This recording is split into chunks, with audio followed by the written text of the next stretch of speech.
for November 17th, 2025, the 301st day of the Sex Offender Administration.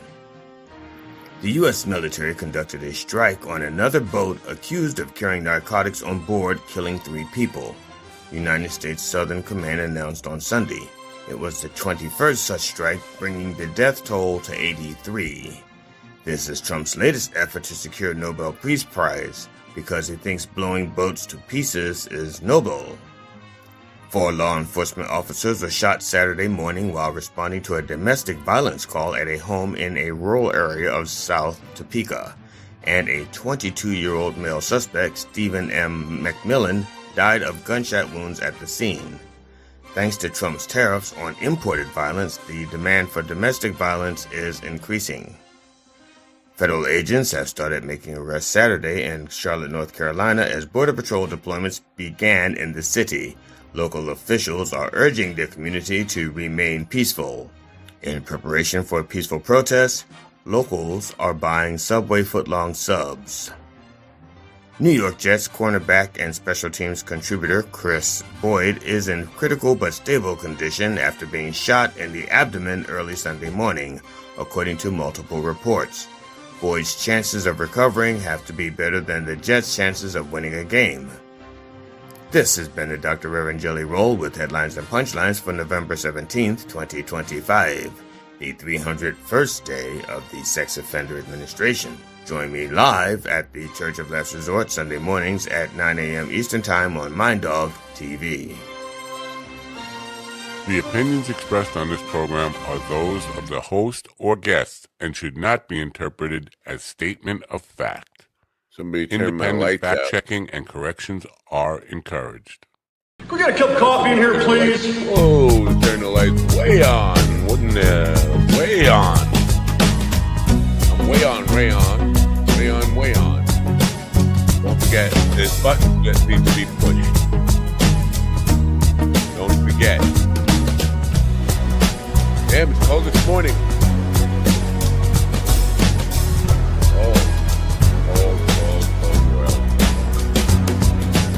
Damn good coffee. And hot.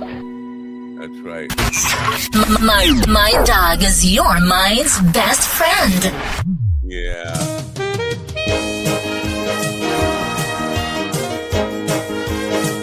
Gotta be careful. My dog is your mind's best friend. Bum, bum, bum, bum. Wake up, America. You've got a dog that needs walking. That's right, sunshine. Just put on a big pot of strong coffee and get ready to type your little hate mail with your opinions about kumbaya and flat earth insanity. Stand-up comedy? You want stand-up comedy? Well, we've got sit-down comedy. It's time for coffee with the dog. You make me laugh. I do. I make you laugh, but not necessarily for me or with me. Oh, like minus 39 degrees. Oh, I'm lying. I'm a liar. Dirty liar. A liar. Coffee on the hog. Oh.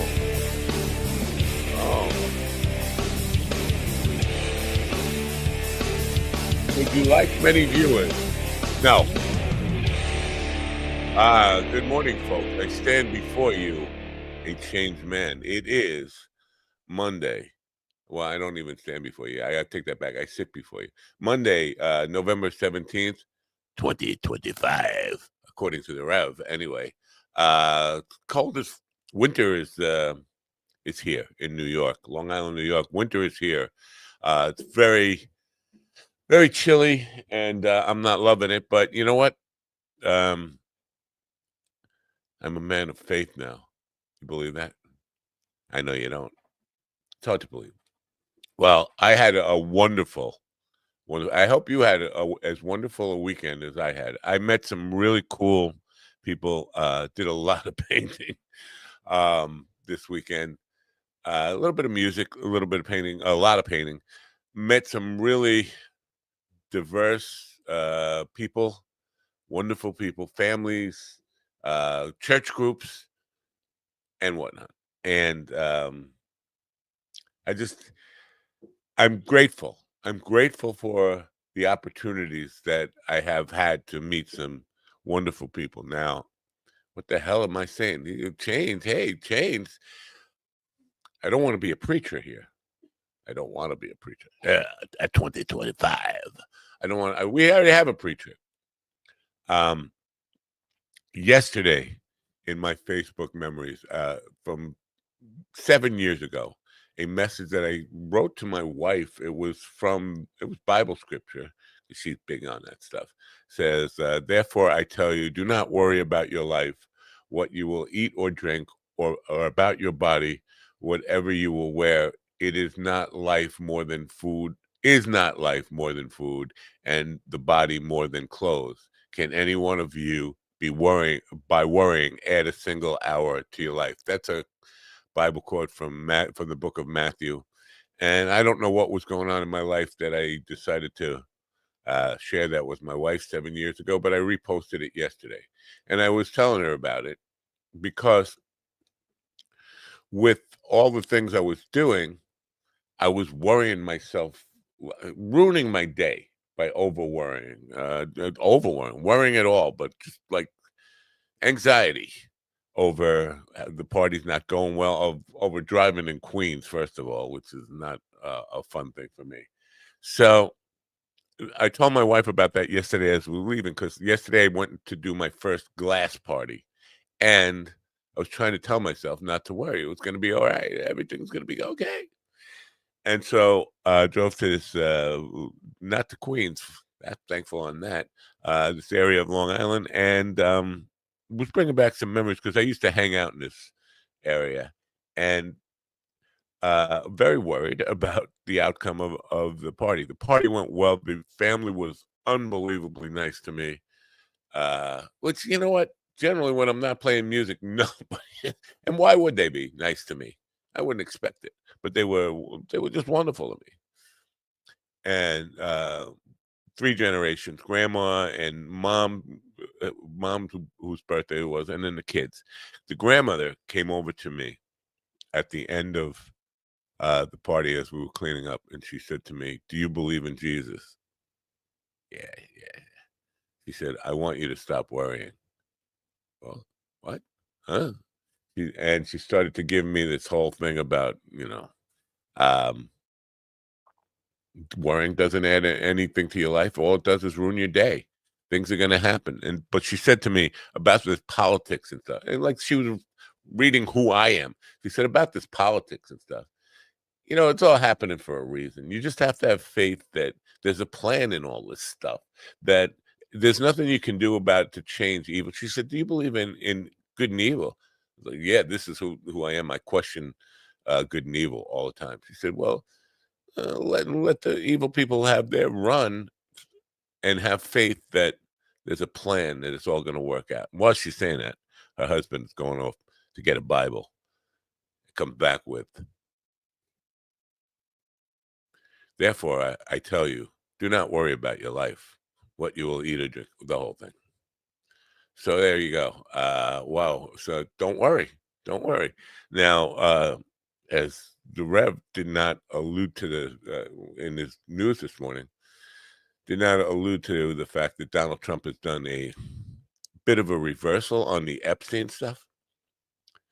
He found out that the House was going to vote to release the file. Overwhelming Republicans are on board with releasing the files, and now he's all of a sudden for it. Now I'm trying to find a tweet that I did on Twitter over a year ago, at least over a year ago, probably could be 2 years ago, but I remember very clearly, and somebody liked it very recently, saying that if anybody in that administration has an IQ above 40, they're going to destroy the evidence that Trump, the worst stuff on Trump and Epstein in those files. And I believe that is what happened. Listen, the guy destroyed and was guilty of obstruction of justice and ordered the destruction of evidence in the Mueller probe. We know that. Absolutely, stuff was thrown in fireplaces and the most incriminating. And that was one of the 10 points that Mueller brought out that Congress refused to do anything about. But he obstructed justice. What makes you think he's not going to destroy evidence that has him blowing somebody named Bubba? I'm fucking with you, Ted, from the book. Good morning, GD. Saying that in there. Ted from the book of Something About Mary. I'm not familiar with the movie, believe it or not. Oh, believe it or not. Anyway, so, he's obstructed this. And so now he's going to come out and say, sure, release the files. And they will release the files. Like, oh, look, there's nothing in there incriminating about me. And we'll have to deal with years and years of idiot people. So, see, it was all a hoax. And all I have to do is just have faith that good will triumph over evil. And someday this will all be exposed. It's a tough thing. But you know what? She's right about at least one thing. There's nothing I can do about it. The people in power are just going to hold on to power and lie and deceive. Listen, if he wasn't in the file, they would have released him a long time ago. Now he's calling on the House. He doesn't need the House to say release the files. He could just order the DOJ to make everything public today. So, fuck that. Anyway, we have no guests for you today. We have guests tomorrow and Thursday, and possibly working a couple for Wednesday and Friday.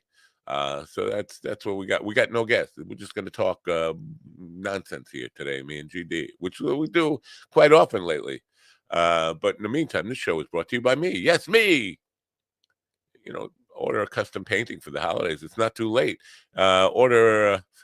You really want to order before next Thursday, which is Thanksgiving, to make sure you're going to get it in time. Custom painting, custom art.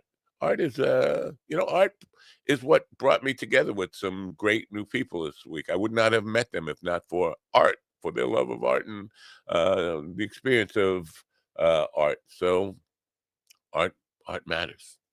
Order some custom art from Paint by Matt. That's me, by the way. Here you go. Custom paintings for the holidays, making your celebrations truly unique. The holiday season is a time of joy, giving, and creating lasting memories with loved ones. As we all strive to find that perfect gift, unique solutions often stand out in the crowd. This year, why not consider custom paintings from Custom Art by Matt? With an array of themes and styles, from breathtaking landscapes to heartwarming pet portraits, these custom works of art can elevate your holiday gifting experience to new heights. When it comes to gift giving during Christmas or Hanukkah, people often resort to common items that might lack personal touch. Instead, imagine presenting a family member or friend with a custom painting that reflects their personality, passions, or cherished memories. Art has a way of connecting individuals, evoking emotions, and inspiring conversations. As you prepare for the holidays, consider how impactful a custom painting can be, not only as a gift, but as a way to enhance your home decor with unique, meaningful art. By choosing a piece that reflects the interests and memories of your loved ones, you'll create a lasting impression that goes far beyond the holiday season. This year, let the spirit of giving flourish through the beauty of Custom Art by Matt, ensuring that your celebrations are as special and memorable as the moments you share. Get a quote now. Call or text 631-496-6464 or write to info@minddogtv.com. Yeah. So that's good morning. Order custom art by Matt. I was distracted with something over here. Anyway, in the room with me now is a man who has no advent calendar to show you, sadly, and is counting the days of the sex offender administration. And I'm just wondering how many days is he going to continue to count when it gets up to, I don't know, 1,200 or something, or 12. Good morning, G.D. Fenderson. Say hello. Good morning, America. MindDogTV.com. And guess what? Those advent calendars are going to be used somehow. God bless America. Good. Order your 2026 Mind Dog Quote of the Day calendar. Today's quote for the day is, if it walks like a tariff, talks like a tariff, and smells like a tariff, it's a tax. Go to minddogtv.com/merch and make Duck. make more investments for for the kids, for the children. Support your local mercenaries and enjoy the suffering. Okay, I'm enjoying. That is the message, isn't it? Enjoying the suffering. So that's what I have to learn to do and stop worrying. Stop worrying, because worrying won't add another hour to my life. So maybe I should worry. I should worry the hell out of it and just get it over with, right? Maybe that's the message. I don't know. I felt kind of blessed to meet this lady yesterday, and her husband, who seemed to be telling me, "Oh, don't worry. How do you know I'm? Yeah, don't worry. Be happy, right? Doom, doom. Anyway, did you have a wonderful, blessed weekend, or you didn't? You didn't go out. You didn't paint anything. You didn't meet families. You didn't go to the Episcopal Church in Queens, and they asked you to stay and become a member. I made my wife happy. Oh well, that's easy to do. I do that all the time. Really? Yeah. If it was that easy, it wouldn't be a saying. All right. You know, there's a saying, right? Happy wife, happy life. I know the saying. Yeah, it's Right. not If it was exactly. that easy, it wouldn't be a saying. It would just be, go Yeah, with well, it. yeah, I don't believe it anyway. I've seen happy wives, and I still have not seen happy lives. I'm not seeing a They whole lot didn't of say happy. which life would be happy. Yeah, all right. Okay. Now, I had two different electrical issues in the house, not real serious ones. One,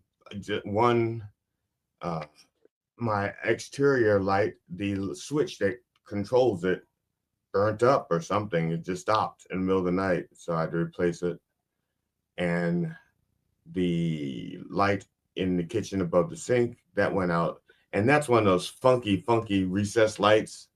And I can't, well, I guess I could find the exact match, but because it's in the room by itself, I'm not worried about it. The thing is, that one blew. All of those lights, all the lights that we have in the house that are like that, were put in at the same time. So I have like 20 more of them in the basement, which means if that one blew, the other ones could also be ready to blow. And they're like $12 to $15 each. Oh. You're an electrical dude, right? Well, I'm not electrical. I'm actually protoplasm and mostly biological material. I thought you were an electrical dude. I'm mostly biological material that runs on electrical impulses. Okay, but what about the 5-man electrical band? Electric band, signs everywhere, sign. You didn't when you used to work for a company that rhymed with electric, right?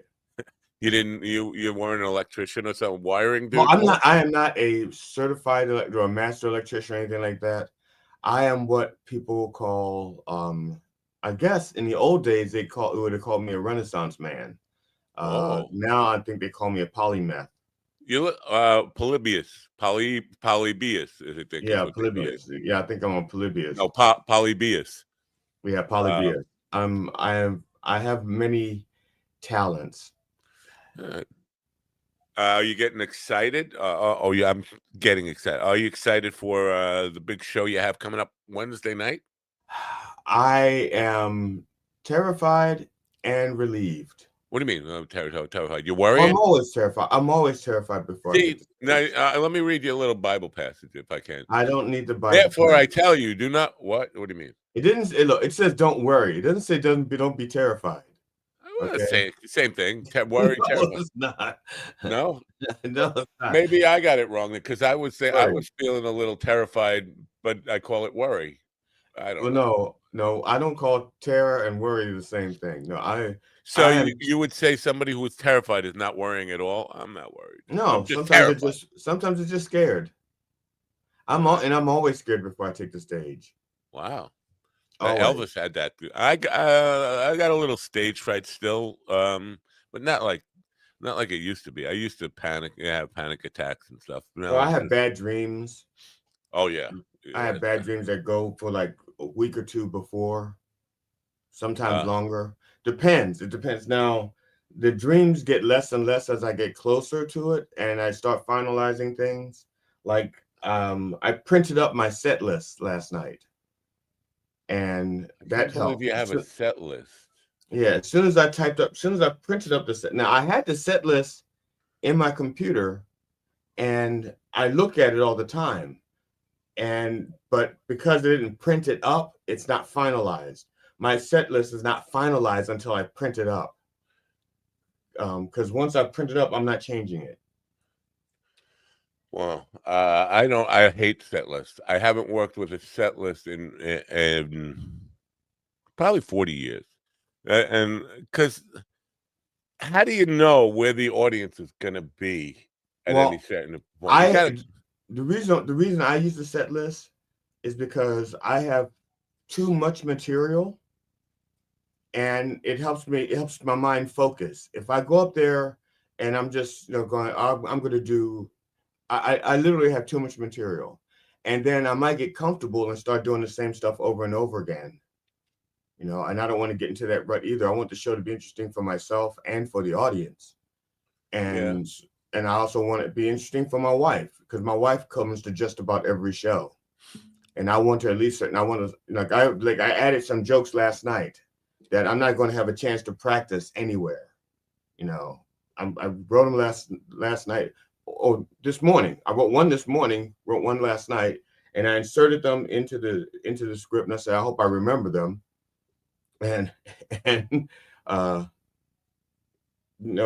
I won't get a chance to practice them anywhere. And I stuck them in the middle where I know there's a laugh here and a laugh there, and hopefully that will carry, it'll get support from the surrounding material. In the event that it's not as strong as I think it is, but I think it's pretty fucking strong. I've gotten this response a lot of times in my life where I tell people, That's the response to get away. The response I get, I tell people what I do, and they get, "Who are you to tell me what I should do?" type of response. It's like, I didn't tell you what you should do. I was just commenting on what I do. When I used to say, we play 4 hours, we don't take breaks. Well, some of us like to take breaks. I don't tell you not to take a break. I tell you we don't take breaks. Right. So, but the thing with the set list is I can never work with the set list, because I feel like if I plan stuff out, I don't know where the audience is at. I got to feel the audience, what they need in this moment. And if I go to a plan, it's like I'm trying to think in ahead, predicting where they're going to be, what they're ready for in that moment. And it has never worked out well for me to do that. So I like to be spontaneous and just I have I say that I don't do crowd work, I do crowd control. Yeah. And part of what I'm fairly good at is directing the audience in the direction I want them to go in. And so I'm not saying that I'm perfect at it. And like I said, I have a lot of material, but I need to focus. And if I don't have the material to focus on, I just, I'm just pulling shit out of the air. And when I'm reacting to the audience, they're in control.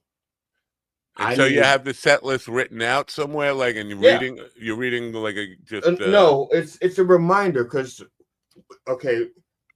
when I perform, it's very fluid. It's very fluid.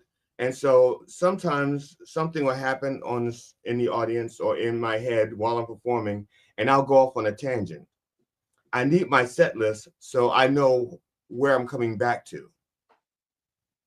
And what is Russ saying here? Meet the sting of the focus. Oh, the locust, not the focus. My eyes are bad. I'm sorry. Everybody locust, right? Meet the sting of the locust, not the locust. Anyway, I don't know what that's referring to. Anyway, so yeah. So how long your set list? What are you planning on doing for a show? But don't take that down. I want to talk about that Slaptail killing it. Leave that up there. Okay. How long are you doing? 90 minutes? You doing 2 hours? Oh, no. I'm doing it. I'm performing with 3 other comics. So I'll do like a standard 30-35 minute. Oh, that's easy. I could do that. Yeah, and those are the hardest ones for me to do. Those, because I have to narrow it down. I have to say, okay, we're doing, in my brain, it's like I'm doing a tight 30. Okay. So and so I don't want to stray. I want to do my tight 30, but I will also, like I said, I don't let the audience dictate where I'm going. If I see certain reactions, I try my best to manipulate the audience to go where I want it to go. Yeah. But it's a give and take. So if I see, like I said, there's a lot of different types of people in the audience, and if I see like some people not having a good time, I will tweak things a little to bring them into the fold. I try to bring everybody into the fold, even though all people don't enjoy the same type of comedy. I try to bring everybody into the fold. All people, everybody, all prayers may not be, but or answered. All prayers are heard. They may not all be answered when we want them to be. That's right. I know that. A truly wise man once said that to me once a week.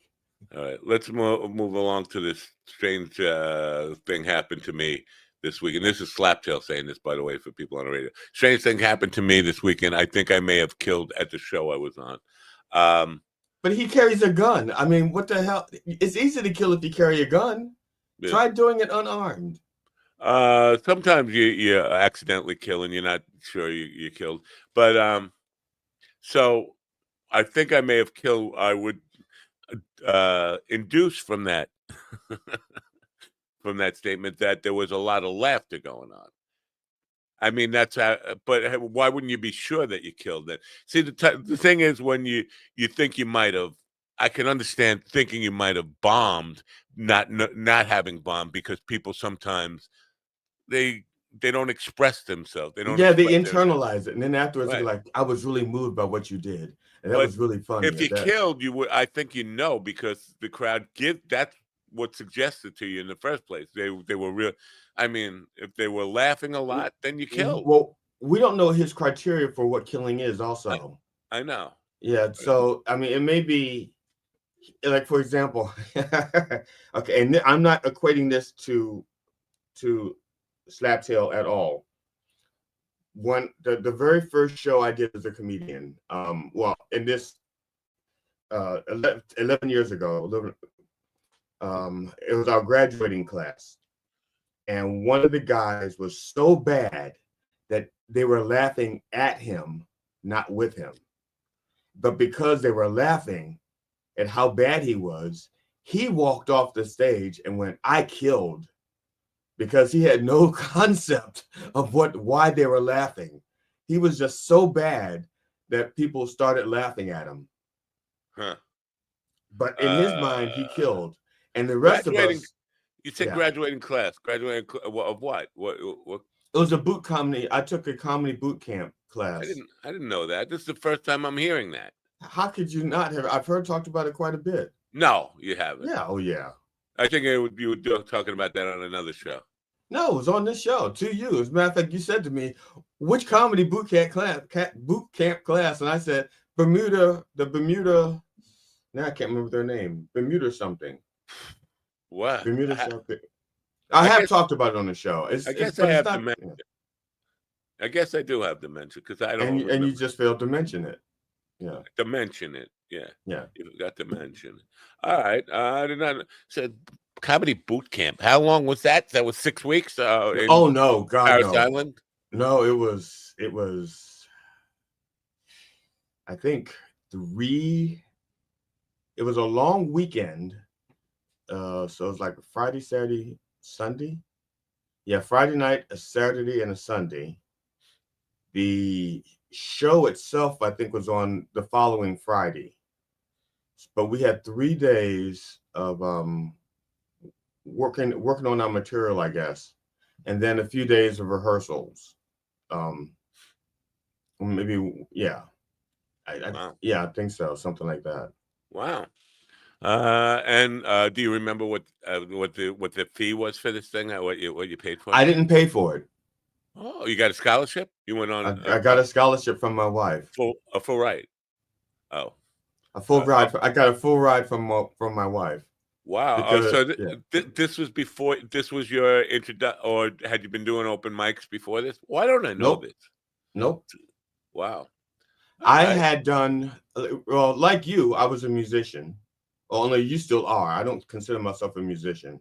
I played guitar in bands, and so I did comedy between some songs and some sets, but it wasn't like and back the week that Michael Jackson's hair caught on fire, and around the time that DC Cab came out in Scarface, around that time, I got paid to do a comedy set by a friend of mine who knew me from school, and they had blew their budget. They blew their budget on the band, and this is at Howard University. So the first time I did comedy was a paid gig, but I wasn't a comedian. I was just a guy that they said was funny, and they wanted me to open up for this band at Howard University, and so they offered me like $150. This is like whenever that was, and That's I said, a long time ago when Michael Jackson's hair caught on fire. That's yeah, like yeah, the 80s. and so I said to them, I said, look, I'm not a comedian. I said, I just, I'm not a comedian. I said, I'll tell you what, I'll do it for 75. I'll do it for 75 because I'm not a comedian. And he goes, great. He goes, he says, great. You're doing me a favor. You're bailing me out. And so I decided to be like a real comedian. I decided to work on material. And I had done, like I said, this is after, I think this is shortly after the band broke up, because this is like in the 80s, wasn't it? Yeah, I think. Yeah, because my band broke up, I think, 82 or 83. So I had done like comedy stuff on stage, but not as a comedian, more like a fluffer, between band sets. And so I decided to not just wing it with, impromptu stuff. I decided I was going to go and work on material. So I did my opening thing was going to, I took a Ken doll, a black Ken doll, and I made clothing for it so it looked like Michael Jackson from Thriller. And I put a cigarette lighter in his head so that I would flick his head and his hair would catch on fire. And so I pulled this doll out, and this was my opening bit at Howard University. And I went, have you seen the new Michael Jackson doll? And everybody looks at it and they're like, what? And then I flicked the bit, the hair caught on fire, and they're like, that's not funny, man. Wow. Oh, they turned on my ass and said, how dare you make fun of Michael Jackson? What the fuck's wrong with? And the thing is, I had a friend of mine named Larry, white guy, who went there with me. And he kept saying to me, he goes, look, you're not funny to black people. He goes, you shouldn't do this. You're not funny to black people. And I said, what do you know about black people? I'm your only black friend. He goes, right. And I think you're funny. Black people aren't going to think you're funny. And so I did the Michael Jackson thing and they turned on me.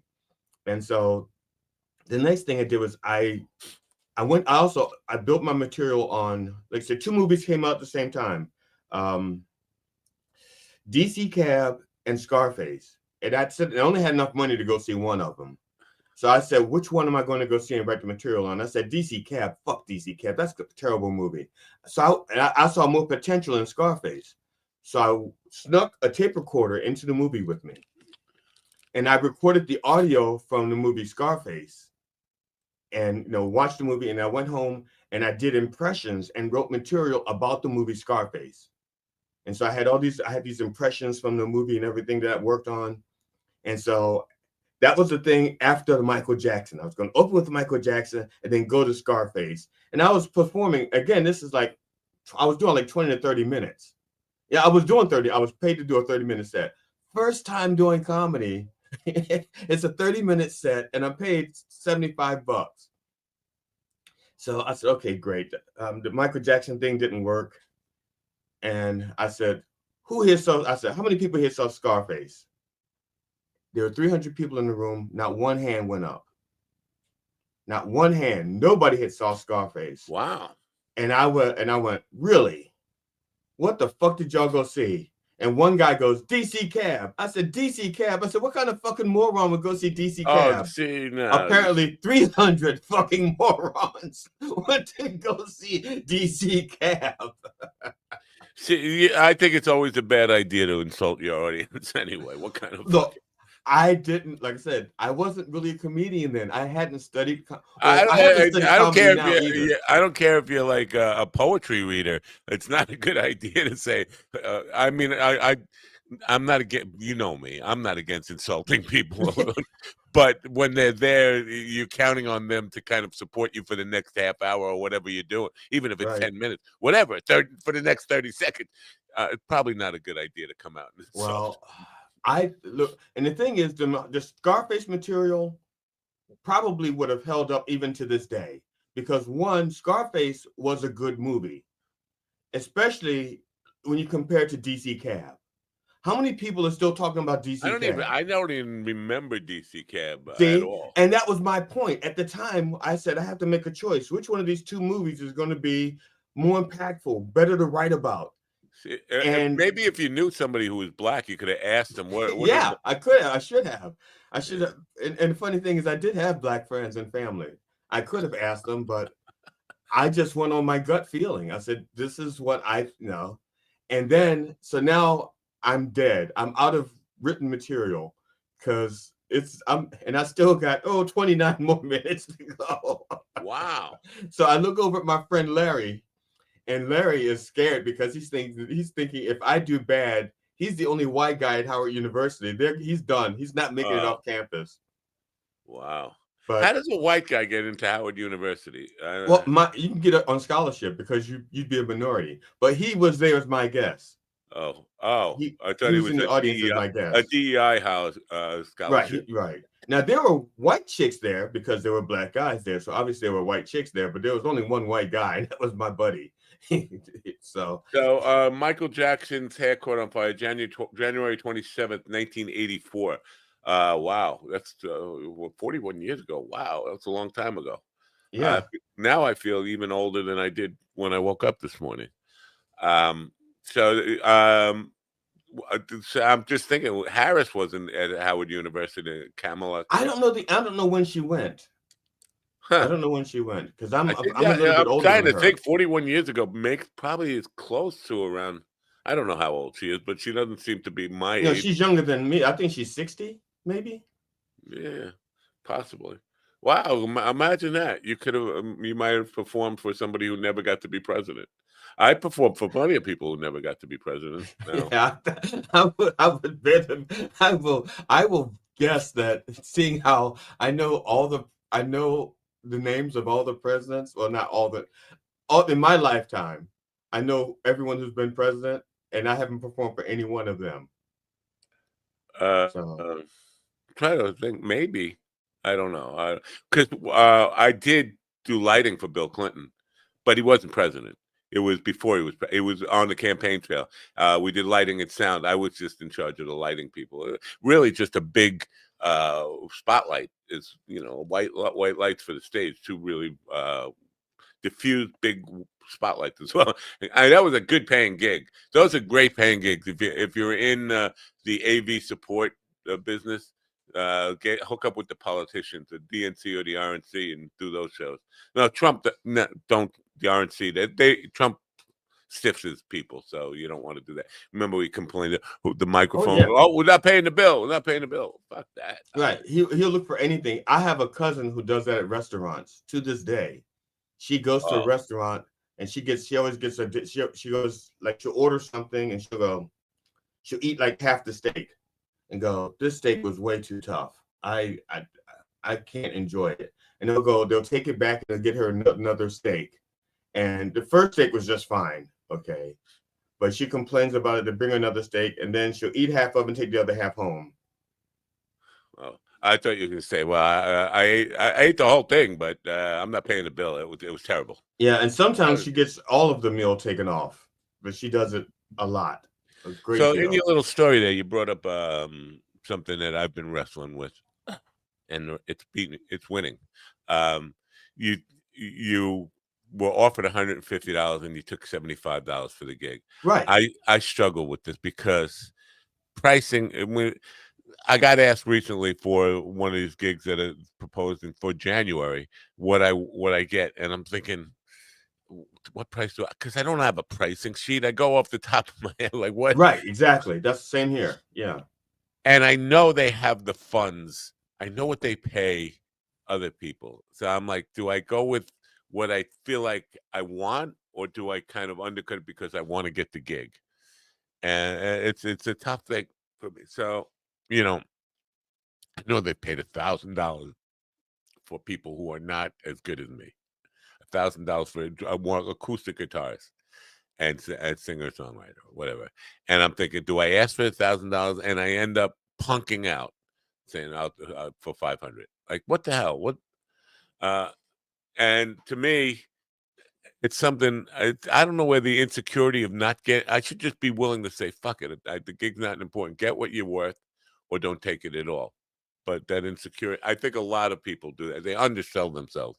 People in show business. That's why I think you need an agent or manager. Well, yeah. I need somebody who's I need somebody who's dispassionate enough to be, say, look, okay, this is what we think you're worth. Now, Ian is not against insulting people either.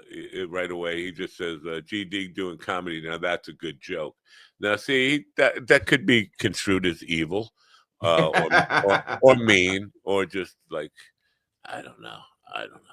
But, yes, the pricing thing is definitely an issue for me. And that's why, but now I'm to the point where I've burned a lot of bridges with a lot of agents. And the agents that I have, they're comfortable with the rooms they have, and they don't want to expand and go to new places and things like that. So sometimes I have to end up booking for myself, and I don't love it. I don't love the. I think you and I are kind of like at two different places, though, in a sense, because for the most part, you are an established quantity. You've done enough stuff out there that people know who you are and what you can do. In the world of comedy, I'm not just a relative unknown. I'm not even a who the fuck is he yet. Yeah. So I believe in myself, and I believe in my material, and I believe in my jokes or my stories. I believe in my performances. And so, but I want more people to get a chance to see me. And also the way I do things, I'm not standard. I don't just fit into what the crowd is doing. I have to find my audience. And the only way I'm going to find or rather my audience has to find me. And the only way my audience is going to find me is if it's not such a big risk for them to go like, oh, I'm not going to risk $40 to see him because I don't know who he is. Maybe they'll risk 10, 15, 20 to see me and say, oh shit, he's worth 40. And the reason why I've had that reinforcement to me because I've done shows where I'm like, I opened for I believe in miracles. I can't remember the headliner's name, and it's not important, but I was the feature for that show, and everybody knew that the only person who got paid was the headliner. Everybody, even the audience, knew it. Okay, I didn't get paid for that gig, but I thought if I got that room with that guy, he'd see that producer, he'd see how good I am, and he would bring me back. Eventually as a headliner. It was an investment for me. When I was done, some of the people in the audience came up to me and go, you were better than the headliner. And they were slipping me $50 bills. Okay. I got paid under the table, and they kept saying to me, don't tell the promoter. I'm not going to say his name. Don't tell him that we gave you this money. I'm like, no, fine. As a matter of fact, they asked, I'll take that back. They didn't know what I got paid. They asked me, they said, hopefully you got paid as much as the headliner because you were better than him. And I said, actually, I didn't get paid for this at all. I'm doing this for the exposure to you people. And that's when they started giving me the money. Wow. So I got and that's happened to me on many occasions when I've done free gigs and people find out that I worked free in the audience and they give me money. And I would wind up collecting more than what the headliner got paid. Wow. Yeah. So I've got that reinforcement, that I'm good enough. I've seen it with the money, and I've seen it with the compliments, and I've seen it with my gut feeling when the show is over with. I'm like, yeah. And how the headliners treat me afterwards, fuck you. I'm not taking a picture with you. I've gotten that a lot too. First, I thought it was just my body odor, but no, it wasn't because of, but no. I got some remember Corey Rosen? I don't know if you remember Corey Rosen. Oh yeah, peanut butter guy. I'm sorry, PBTV. I said peanut butter because it was PBTV. PBM TV. Oh, Yeah. PBM TV. Peanut butter marshmallow TV. He commented on a Facebook post, and I was just going to look for PBM TV, and every time I just put in pbmtv.org, it takes me to a Google search. I guess it's off the air. It's defunct. He ran out of money like a year ago. How do you run out of money? He wasn't paying anybody, and really, you're talking about web hosting, which is well, if I don't know what else he was using the money for. Like maybe web hosting, maybe web design, maybe streaming services. I don't know, but when you're doing this out of your pocket, especially when the initial investment is coming out of your pocket, and you're thinking, okay, this is a good idea. I think I can turn it around and make money within a year or something like that. Yeah, but he had a WordPress site and he was taking in feeds from other people. He wasn't doing anything himself. Like he didn't have like a streaming account they weren't streaming on their own. They were taking other people's stream feeds, and it was just a WordPress site that was just pulling it. Give us your feed. I don't know. Or maybe he ran out of money in the sense that he was trying to do this full time and he wasn't working and he wasn't making enough to cover his bills. He wasn't making anything. Nobody was watching it, and that's I'm sorry to say that, but I don't know, but I would say under 20 people. But he was lying about the numbers. I'm sorry to say that too, but that's absolutely true. I'm not libeling or defaming him in any way. The website had a counter app that you set the number, that minimum number you want it to go to, and it will start at that. So it would start at like a few thousand or whatever. And if you look at the page code, which you can do just by writing a code, see the source code, it says right there, WordPress plugin number set to and then they tried to deny, oh, that's not it. We're actually, no, you're not showing real numbers on that. You're showing fake numbers. And that was something people tried to do in the early 90s when the internet first came out, like these fake number counters, and traffic bots caught up on that. Like, it's just fake traffic, and it's deceit. It's like lying to people, man. It's no good. Anyway, why are people beating up on you? Slaptail said, well, I don't know if this is beating up on you. Somebody should believe in you, that is. Because no one else believes in me. I believe in GDP. Thursday we're getting Queen Elizabeth is going to be joining us. Okay. You thought she was dead, right? Queen Elizabeth. No, I knew she was alive because she just posted a picture of a retrograde, like a Throwback Thursday picture of her from Christmas many years ago. Queen Elizabeth. I thought she passed away. That's how Charles got to be king. Oh, no. That was the imported Queen Elizabeth. I'm talking about the domestic Queen Elizabeth. That's the one that's going to be on the program, by the way. Right. The domestic one. Domestic. So Thursday is your birthday, right? Or do I have that wrong? No. Wednesday is your birthday. So, but your show is Thursday? The day after? Yeah, my show is Thursday. I'm all confused. That's okay. It happens. Yeah. It's an age thing. Friday, when was it? Saturday morning. Yeah, Saturday morning. St. Albans, Queens Episcopal Church. So I look it up on Google Maps and get the image view with parking, and they got this big red. It says, she said, pull around. There's plenty of parking on Dunkirk Street, St. Albans, and in the street view, there's a picture of a big red door, and she says in the instructions, you can load into the big red door on the side. I see it, and I'm like, oh, this is great. I could just pull right up to the door, park right there, load my little cart, and go through that red door. I load up my cart. I go open the door, and the stairs go right. It's 90 stairs. Like, are you kidding me? So now I got to unload the cart one piece at a time, go down 90 stairs, back up 90 stairs. But like for an old man. Don't you have a hand truck? I have not a hand truck. It's a big, long cart because it's all different painting supplies, and it's on wheels. Right. What am I going to do? And like buckets of paint supplies and canvases and brushes and up and down 90 stairs, at least a dozen times. By the time I got all this stuff into the room, I was, then you tell the number of people have increased by a number of 50.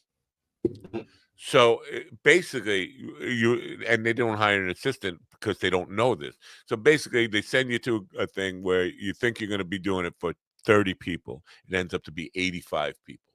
Now, you have a time constraint there. You got to get all the paints out, all the easels out, for 85 people. And there's no assistant there. And I'm like, I'm already exhausted from the stairs. I'm running around trying to set this stuff up. And it's a gigantic room now because there's 85 people. And there are people all the way back there. They can't see what I'm doing. So every time I'm painting something, I have to take the painting off the easel and walk back and show them. And it was just like, whew, brutal, man. But they loved me and they were very appreciative of me. They want me to join the church. Like, oh, did they tip you? Or was that tip like unbelievable? Oh, okay. Unbelievable. I wasn't expecting at a church event to get a tip. That's why I asked, because you talk about the difference between broke people and not broke people, and the broke people appreciate you and they give you money as a tip, and the not broke people won't even give you water, and they say, "I hope you get beat up by ice on the way home." Well, I will say that everybody this weekend tipped me very well, and two of them were, I would say, affluent. I wouldn't say rich, but affluent. They were doing very well, and the church tipped me very well, and I wasn't expecting that at all. And then I got to get from St. Albans, Queens to Flushing, which is like a half-hour drive, first of all, but now I got to load out up 90 stairs. It's like, oh my God, I'm running. And they're trying to stay around, eat, have dinner. I was like, I can't. I didn't expect to have to run up and down 90 stairs all the time. They did give me some help, but it was just exhausting. But again, at the end of the day, it was very rewarding. Great. It's so rewarding to meet nice people, genuinely nice people. And couldn't have asked for a better weekend. And I destroy the experience by over worrying about stuff. And it's a lesson that's hard to learn. Teaching an old dog a new trick, but just believe everything's going to be all right. Everything is always all right. I don't know why I get so worked up and just thinking of everything that could possibly go wrong, and then it doesn't go wrong, and that's wasted energy. But this woman who told me, don't worry about the politics. And I want to we're going to talk about politics. If you hate it, just tune out. The Donald Trump stuff with the Epstein files. Oh, okay. So which Donald Trump stuff? He obviously, with the Mueller stuff, Mueller pointed out the obstruction of justice was one of the 10 points he thought that the Congress should. He didn't come right out and tell Congress that they should charge him with or impeach him over this, but that was one of the 10 points that he gave to them: obstruction of justice, destruction of evidence, which is obstruction. Right. So I said a long time ago, and I hope somebody can find this tweet of mine because I was looking for it, that if anybody in the administration, one person had an IQ above 40, they would think, yeah, why not? If they're going to destroy evidence in the Mueller stuff, it would seem obvious that if Trump is blowing a guy named Bubba, who's not Bill Clinton, it's another Bubba. And somebody said it was Ghislaine Maxwell's horse that was named Bubba. Trump blowing the horse. Whatever. He would destroy that evidence. Now, apparently, and the Rev didn't cover this in the news, but I got this from Apple News this morning. Trump is doing a full reversal, saying they should release the evidence. Now, he doesn't need the House to release the evidence. Yeah, he's not. Okay, he's saying it. I think he's saying it because he has something else up his sleeve. I think he's saying it because he ordered them to destroy any links to him in it, and now he's gonna put it out there and say, see, nothing about me. It's all about Bill Clinton and Democrats. It was a Democratic hoax, and people will buy that. And now with this new insight I have, don't worry about it. It's all going to work out. Good's going to win over evil. I'm supposed to just Yeah, accept that. Accept the idiot Now, thing. I just want you to know that because I don't know if you've been keeping an eye on the numbers, but once you said that we're going to talk politics, and Yeah, you don't everybody just jumped drop this off. I lead, know. Yeah, almost about 1/3 of the audience left. I know. Almost instant. That's fine. They don't want to talk about it. I hear it. I don't want to. But they don't have to talk. That's just it. They can just listen. They don't want to hear about it. Okay. And listen, we all want to escape from it, but my point is like if I'm gonna live this by this credo this woman told me, don't worry about it, it's all gonna work out. I have to ignore it when idiots are just saying, see, it was just another Democratic hoax, man. And just say, okay, it's all gonna work out. Yeah, the bad people will be punished in the end, good people will. Because the idea of just pedophiles just walking for, and not just pedophiles, but child rapists, and and not. And when I say rape, pedophilia is rape. I mean forcible rape, where he beats a girl up and tells her to shut the fuck up and rips her clothes off and all that kind of stuff. That's forcible rape. It's not just sex with a minor, which is rape on its own. People who do that habitually, just walking free, that feels like evil is one, Satan is one, whatever you want to call it. And so it's hard to just accept that and say, yeah, I'm powerless over it, just let it happen. Right. And does that mean I'm not supposed to comment on it, or even just accept it, that God has a plan and it's all going to work out? That's a tough thing, man, just to accept and not to talk about it, and not to say, damn it, this is wrong. Can't we just stand up to this fucking evil? Can't we just agree that pedophilia is a bad thing? No, pedophilia is bad, okay? It's getting bad, okay? Yeah. Okay, it's bad, okay? So the question I have for you, the question that's on the table. Yes.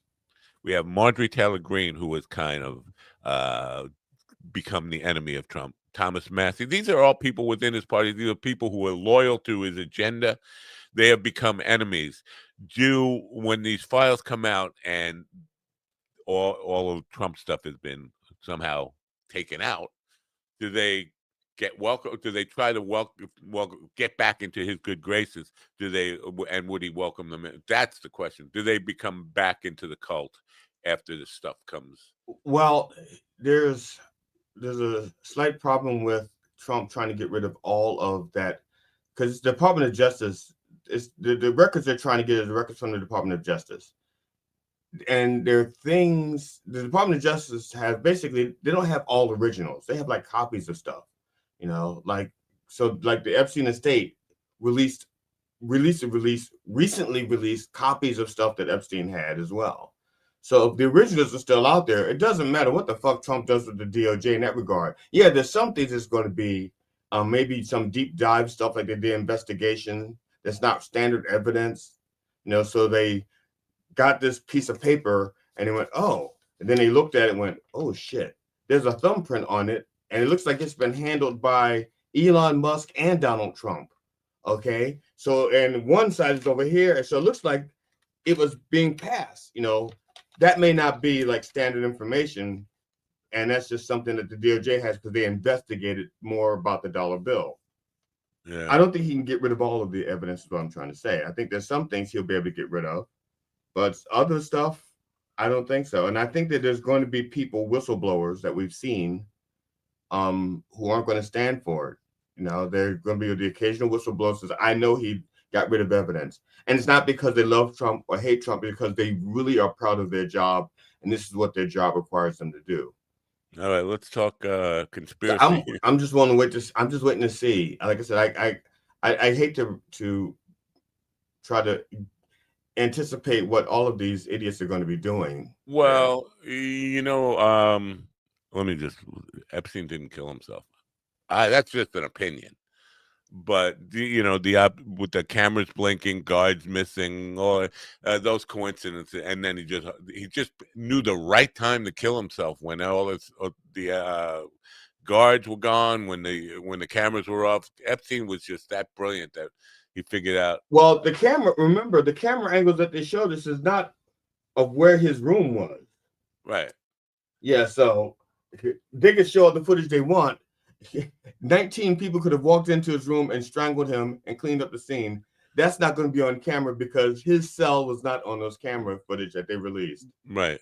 But so now, because I didn't hear the Rev talk about this morning, I was expecting some of it. Virginia Guffey, or is that her name? Virginia Guffey? Yeah. Right. Killed herself 2 days ago. No, I thought she'd been killed herself. When I thought it was this weekend. Maybe this is the anniversary of it. Oh, is it? No, because she died before the book came out, and the book's been out for a while, right? Oh, really? I thought she. Oh, so now I'm surprised by this because I was just hearing about the suicide this weekend, and it doesn't feel like, and the timing of it. So let me see. Now you got me. She died April 25th, 2025. So that's 4 months ago. Wow. Yeah. 5 months ago. 6 months ago. 8 months ago. 7 months ago. Something like that. Yeah, I knew she died before the book came out. She committed suicide. Right. So now all we have is the book. In the book, it supposedly says that Trump didn't do anything, but she made statements that he did do something. This is no. The book. What the book did is they didn't name names in the book. They didn't name names in the book, but apparently she left enough crumbs that you could figure out who the people are that she's referring to. I'm surprised that I don't remember this, when she killed herself and why people are talking about it now like it's... Probably because, well, if it's a trend, then, if it's trending, then it's just lagging behind the fact that her book is out. And because the book is out, some of her surrogates are out promoting the book, or at least a representative is out promoting the book. So did she kill herself, or was she killed? That's the question. I mean, she's would be a really valuable witness in case of prosecution, and she's no longer available. Right, and we also don't know about extraneous notes that she took in preparation for the book.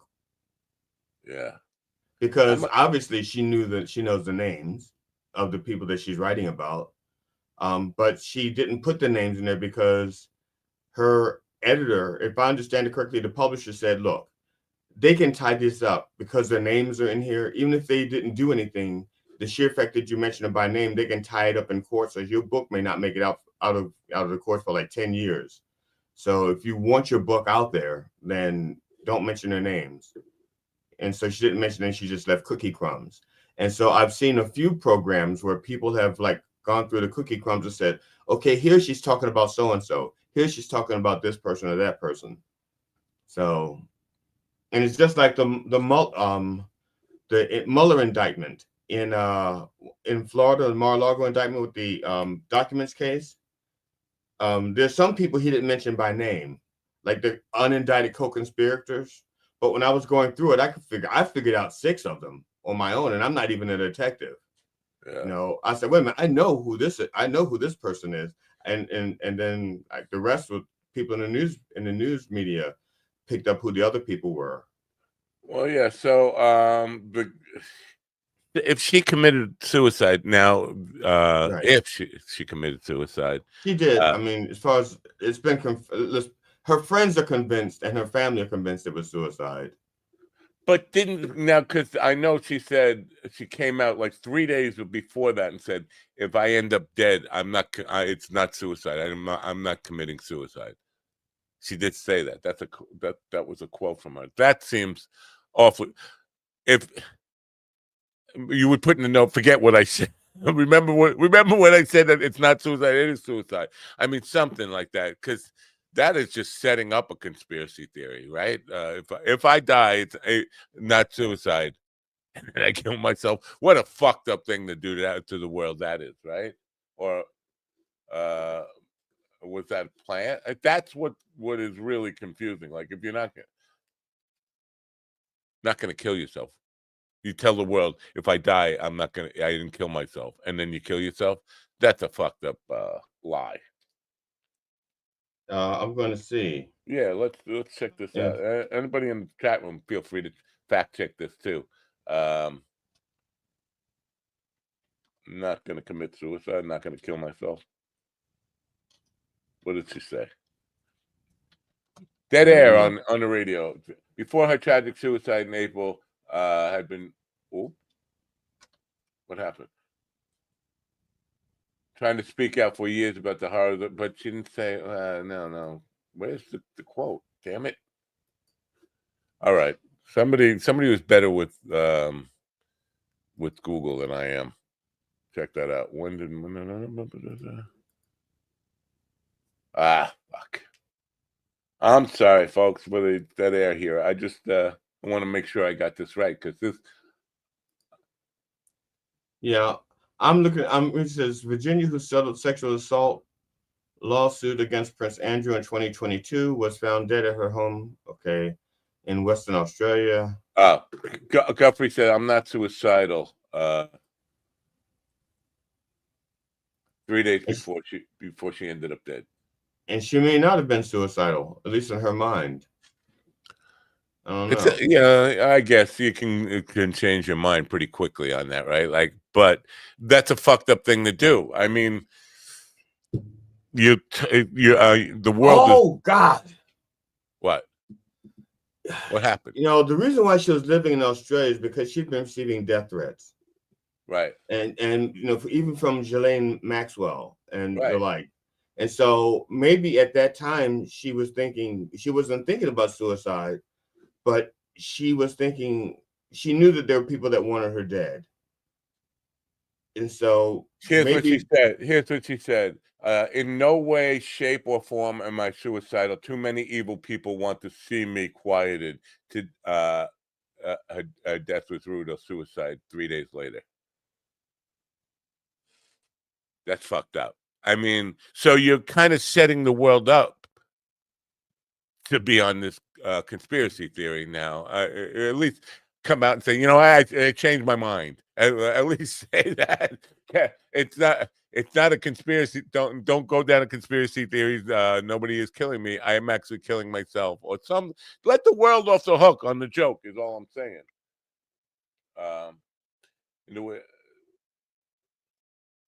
I'm not.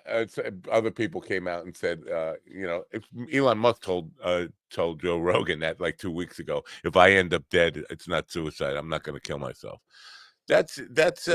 Oh yeah. Well, in his case, I could believe it. He may want to kill himself, and just. I can see this happening. First of all, hello, Ann in California, Bakersfield, California. Good morning, Ann. There was Elon Musk tries to kill himself. He slits his wrist, or he takes a bunch of pills, or whatever pussy way he wants to go about doing it, and they save his life. They find him. They go like, "Oh no, motherfucker, you are not going to kill yourself. We want to kill you," and they save his life so that they can kill him. All right. Here's the full quote. I'm making it publicly known that in no way, shape, or form am I suicidal. I have made this known to my therapist and GP. If something happens to me, in the sake of my family, do not let this go away and help me protect them. Too many evil people want to see me quieted. That's disturbing that she ends up dead, and then they just say, "Oh yeah, it's suicide." And when was that one done? When was that? April 2025. Is that? I mean, but did it say which day, like April 1st or April 23rd, April 22nd? It says April 20th, 25. Okay. That's it's pretty and they just say, well, okay, but it was suicide. Nobody, and that's it. We're just going to drop it then. It's not going to be like a major The family said, yeah, it was suicide, so that's enough.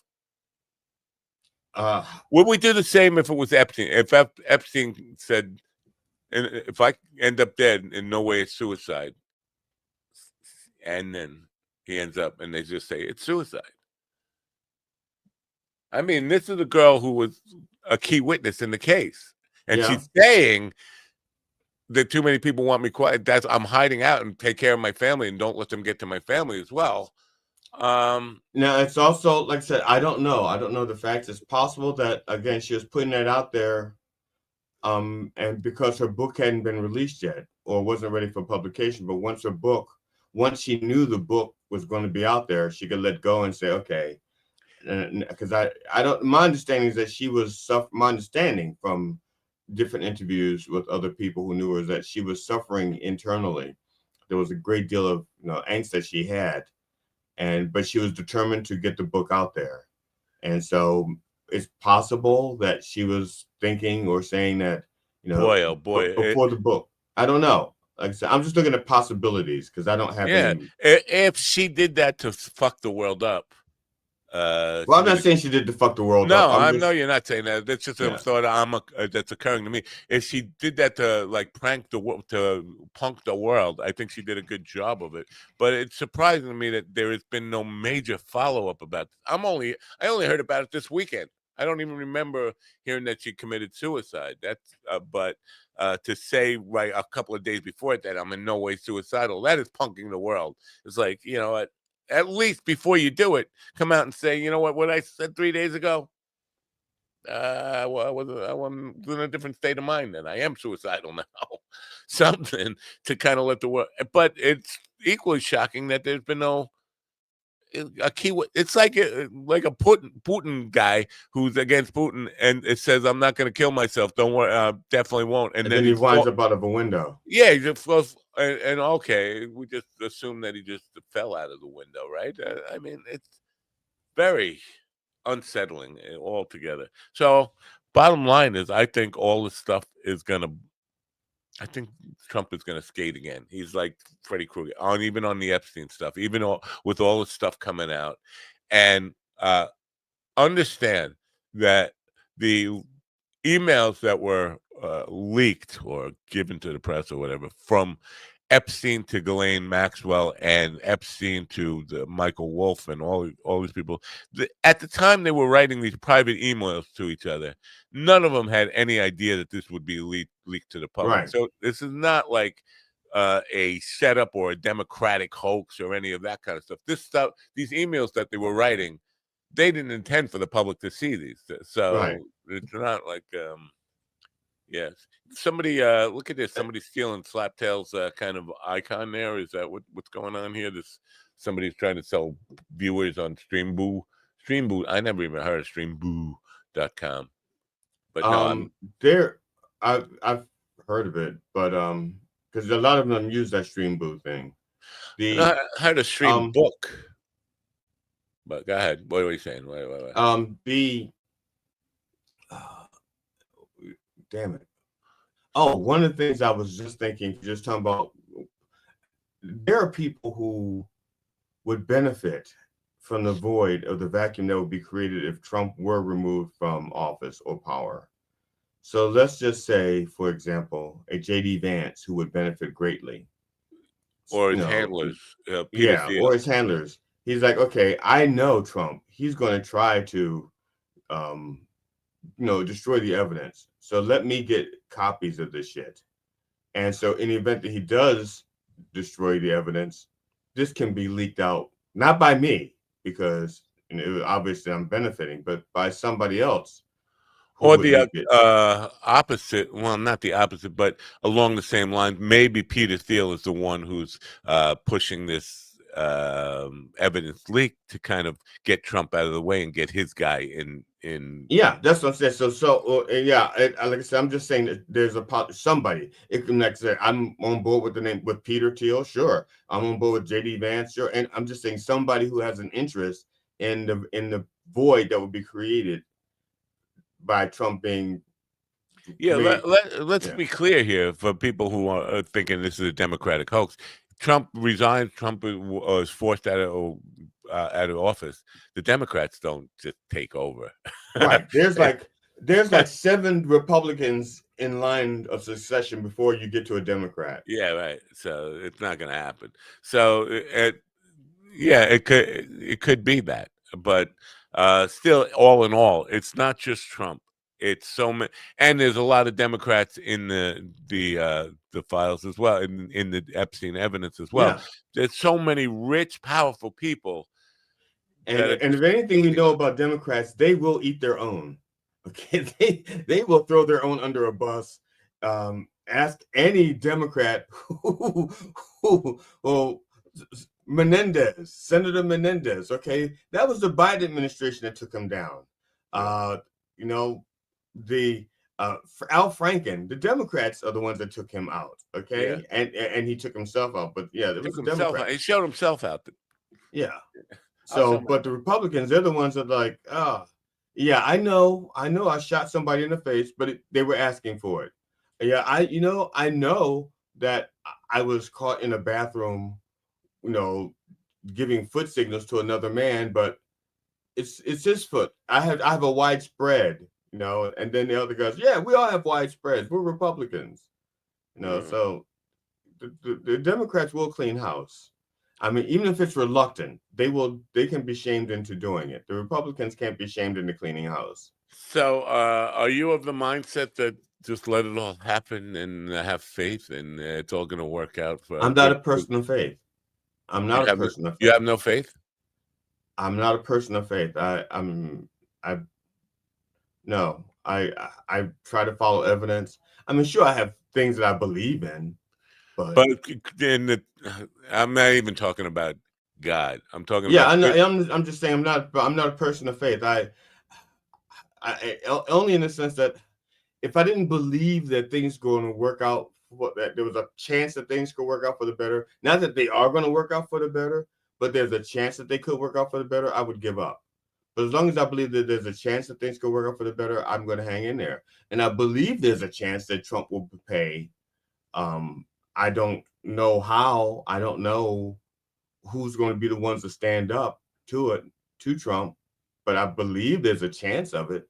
As long as there's a chance, I'm going to cling, to that chance. Like somebody who can't swim holding onto a buoy in the middle of the ocean. All right. I'm putting a code in the. Is this in the chat? Yeah. Go ahead, chat. Go. It's BF High Tide 10 for people who are patrons of the Daily High Club. If you go there's a link in our description to Daily High Club. I want to tell you what you can get with this coupon code that for today. So because Black Friday is coming, this is a special Cyber Week. That's BF Black Friends High Tide. Okay. I want to talk about that in a second, but Black Friday Cyber Monday offers 10% off every item in Daily High Club. Use our link that's in the description to go to Daily High Club, please. 20% off selected doorbuster items, 50% off elite memberships, and $1 boxes. The box of you get rolling papers and Bic lighters and little one-hitter box, all for $1 in the box. So if you want to take advantage of that, if you're a stoner, and GD is a world-renowned stoner, he's just way too high, if you ask me. But BF High Tide 10, it's a long carrot, but use that. Go there, Daily High Club now, and use that, and get some. I got a call from a telemarketer. I have discovered a way to get. This is the first time it's ever happened. Getting telemarketers to hang up on me. Usually, I hang up on them. I've never had one hang up on me before.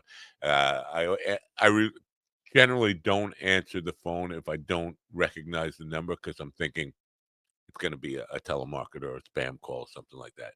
And I just driving it. Hello, he said, "Are you ready for Black Friday?" I said, "I'm not black." Excuse me? I'm not black. This isn't about. It's not about being black. It's Black Friday. I said, "Why do they call it black?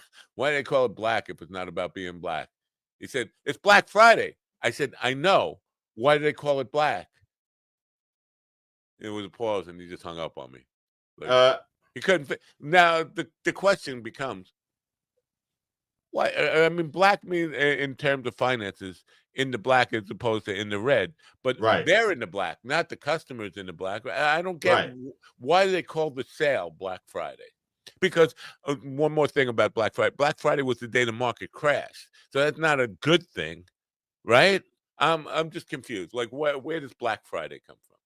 No, it is what you said about the books going into the black.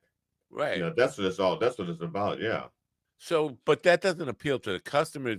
I'm not. It's not in my best interest to make the company uh, liquid or just But the funny thing is, the trend happened way before the naming of it. You know, it was the trend. It was just one of the things they noticed in the marketing, and part of it was because, like, there used to be these Christmas funds that people would set up like in January, and they matured the day after Thanksgiving. You know, that's when people got their cash out. You know, people said they got the money like that day. That's when it was given to them. So they went out and splurged. It was like more driven from like a savings account thing or the maturation of these funds. so, And yeah. All right. So the big thing here for me to take away is, can you? The guy hung up on me because time is money, and if you're wasting your time as a telemarketer talking to a guy who's just busting your balls, it's best to hang up. Now, how do I get that guy to tell all his telemarketer friends, don't bother calling Matt Nappo? He's a dick. He's just going to waste your time. That's the key to ending spam calls, is letting people know you're just going to keep them on the phone. And I'm thinking it's just my new strategy, just to answer everything. And the minute they go into stuff, just starting talking ridiculous stuff. And now, but before you go, before you hang up on me, make sure you tell your telemarketer friends that I'm a dick. I mean, the name Black Friday originated from two main ideas. Philadelphia police using the term in the 1950s and the 60s to describe the chaos and traffic from crowds on the day after Thanksgiving. Never heard that one. neither have I. And later, more popularized theory that it marks the day when retailers' accounts move from the red into the black. So I was kind of right on that stuff. So it started with cops being just talking about Philadelphia cops, talking about chaos from people lining up for in the 50s and 60s. I thought it started like in the 70s and 80s and stuff. Well, no, because those kinds of Christmas funds were popular in the 50s and 60s. That's how people saved up for Christmas and stuff. Yeah. Because, you know, this country was just building up the middle class after World War II. Right. And so those are the kinds of things they were doing to help build up the middle class, you know, giving them funds, you know, not funds, but making these accounts so they could, you know, basically short-term savings accounts, January to November, and then you can get the money back in November and do Christmas shopping. All right. So that clears that up. I didn't know where the Black Friday came from, but I was seriously, I wasn't trying to make a telemarketer hang up on me, but when he did, it was like, you know what? If I can reinforce the behavior.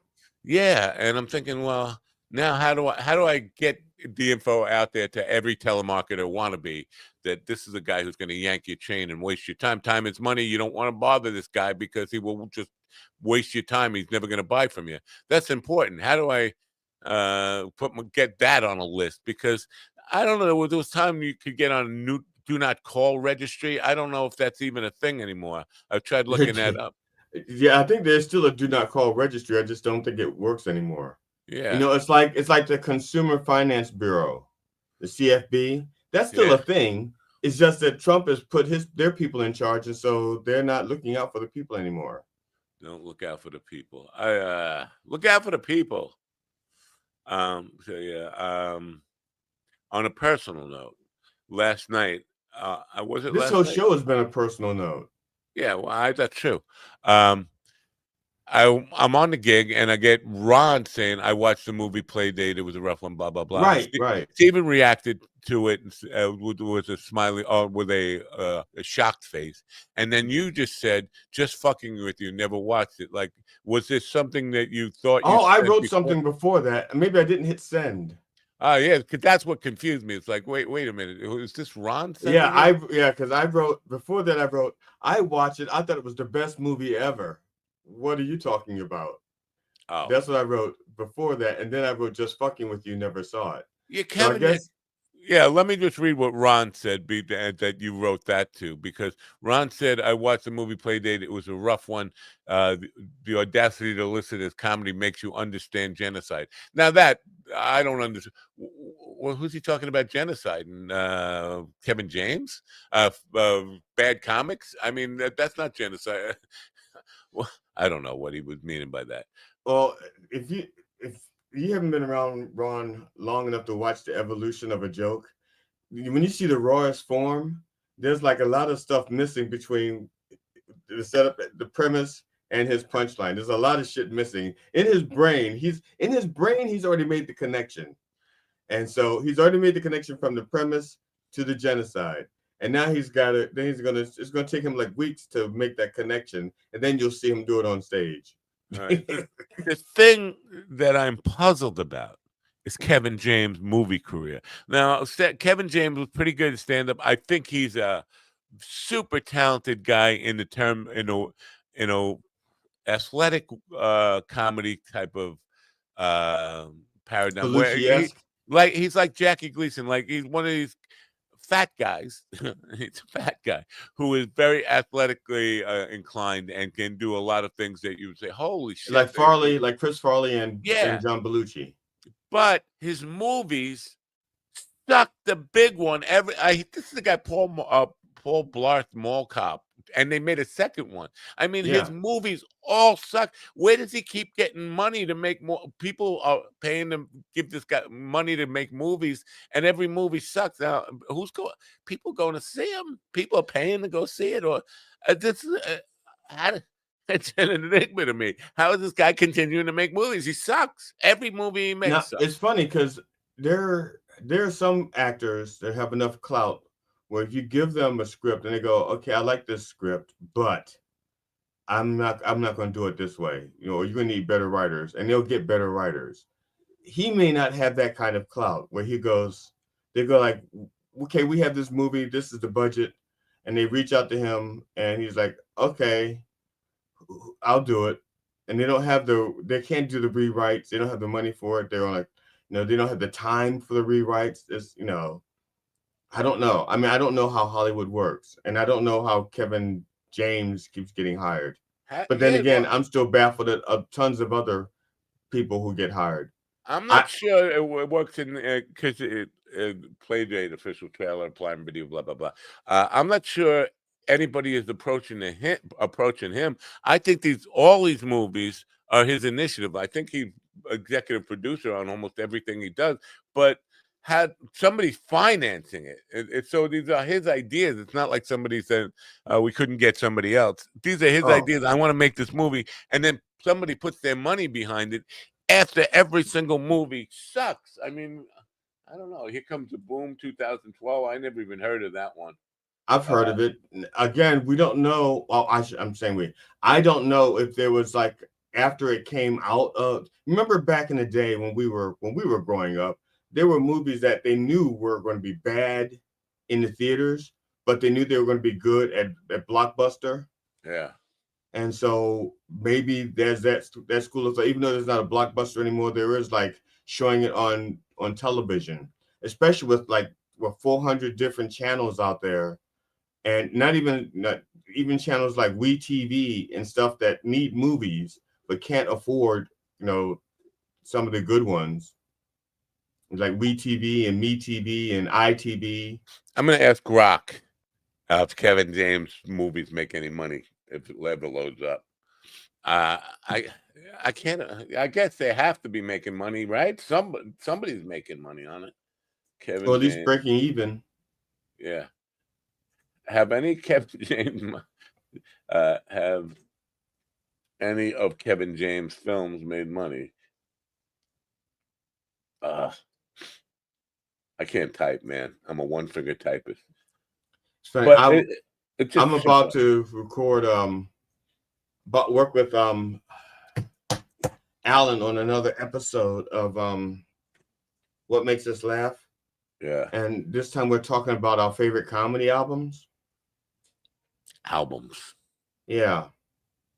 And I just started looking. I have to, because I'm trying to remember comedy albums that first of all, the ones that I used to listen to as a child, a lot of them are just blurs in my head. Like I remember, like Pigmeat Markham to me was still funny, because I'm thinking the ones that were the funniest to me were ones that I would go out in the street and imitate.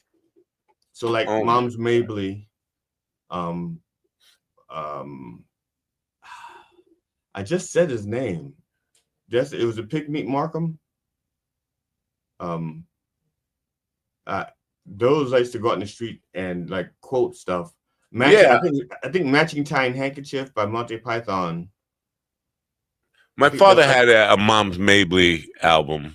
He had a lot of Red Fox stuff. He had Flip Wilson, but I couldn't name the albums, like album names. Right, and that's why I'm at. I have to go back and start looking for these albums' names, because I don't remember a lot of their names. Like there was a Wild Man Steve. I remember the comedy. I remember the a lot of the jokes. I can't remember. I'm saying a lot of the jokes, maybe 5 or 6. I don't remember the name of the album. Kevin James, specifically about his movie successes, has had several that have been major box office successes, despite mixed critical reception. Critical reception is they all sucked. Paul Blart Mall Cop was made for $26 million. It grossed $183 million. Grown Ups, which I thought was an Adam Sandler movie, $80 million budget, grossed $272 million. Pixels, I don't really remember, 2015, $88 million to make, gross $234 million. Here Comes the Boom, the one we were just talking about, cost $42 million to make, made $73 million. That's not like major success, especially after, I guess the the $42 million includes salaries and all that stuff. So Paul Blart Mall Cop 2 cost $45 million to make and made $107 million. It's why? Sunshine says family movies, but I don't know. So like kids are gonna think that's funny. That's, I don't know. It's just an enigma to me. Like people have got. It's not that the kids will think it's funny. It's just the parents are thinking, let's take the kids to this movie. I want to see it. Let's drag the kids to it. It's not like it's like I've gone to. I was at some movie. Oh, the Deadpool and Wolverine. Not for kids. Not for kids. Oh. My girl and I are in the theater, and there's like a guy and his wife with like 7 kids. And some of them aren't even old enough to understand what a Wolverine is. All right, you just reminded me. My favorite comedy album of all time, and this is not just because it just popped into my mind, but I remember because I mastered this for duplication. Robin Harris, Baby's Kids. Baby's Kids was, and I remember the name of the album and all the bits on it, and I could probably recite like half the album if I put my mind to it. Great album, Baby's Kids. He died shortly after that. He might have died within months after that came out. Baby's Kids. I remember that. I don't remember the album. I remember the thing, and I think it also became like. I think it also became like cartoons. I think it became like cartoon shorts or something. Yeah, he did. They did make a cartoon short out of it too. Yeah. So, there was. Like I said, for me, there was a Monty Python album that was 3-sided. I think it was Matching Tie and Handkerchief. The 3-sided album from Monty Python. I think it was Matching Tie and Handkerchief. 3-sided. 3-sided album. So there was a blank side. No. Well, how do you have a 3-sided? You got a disc. You flip it over, and then one disc, and then Side A has 22 minutes of material on it. Right about that. The other side had double tracks. So depending on, it had 2 sets of grooves in it. So depending on where you drop the needle, you got one album, or let's do it this way. Let's say you have the album and you're facing it right up. Okay. If you put the needle where at the top of the yeah. label, where the where top of the words are, you get side B. If you drop the needle at the southern part of the album, at the bottom of where the bottom of the label is, you get track C or side C. I'm trying to innovative record with 3 sides. Monty Python. That's a Facebook thing. Matching the handkerchief. That is just a fucked up thing to do. That's like Is it called matching handkerchief or matching tie and handkerchief? Matching tie and handkerchief. Okay, because that's what I wrote down. I was just checking, and I remember that one because I used to do a lot of that material. I used to not do it, but I used to use it to entertain the kids. I used to impersonate a lot of the material, their voices and stuff. Yeah, Monty Python put out a 3-sided comedy record hit that would have completely different would have completely different material depending on where you started the record. It was mastered with two grooves on the second side, no track listing. So when people played it, they would be surprised and find new material. Right. That's a fucked up thing to do. But it was really good. It was funny. It was hilarious. And the thing is, I learned I could identify the grooves, the patterns in the grooves, which tracks were what. So I could just drop the needle where I wanted it. But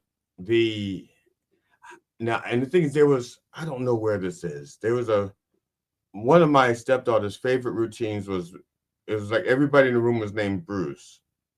And you walk in and it's like, Bruce, this is Bruce. Bruce. And I think the sketch is called Bruce, and then somebody else walks in and they have a different name. It's like Paul or something. So, that's too confusing. We're going to have to call you Bruce. Or another thing that she thought was hilarious was he was talking about somebody's name. He goes, I don't care if your name is Nancy spelled with a silent Q. And she just loves that. And then we both thought it was hilarious. And that was something that became part of our conversations when we would just talk. We would insert silent Q. Oh. I don't remember any. I don't think I ever listened to any Monty Python albums. I remember the show very well.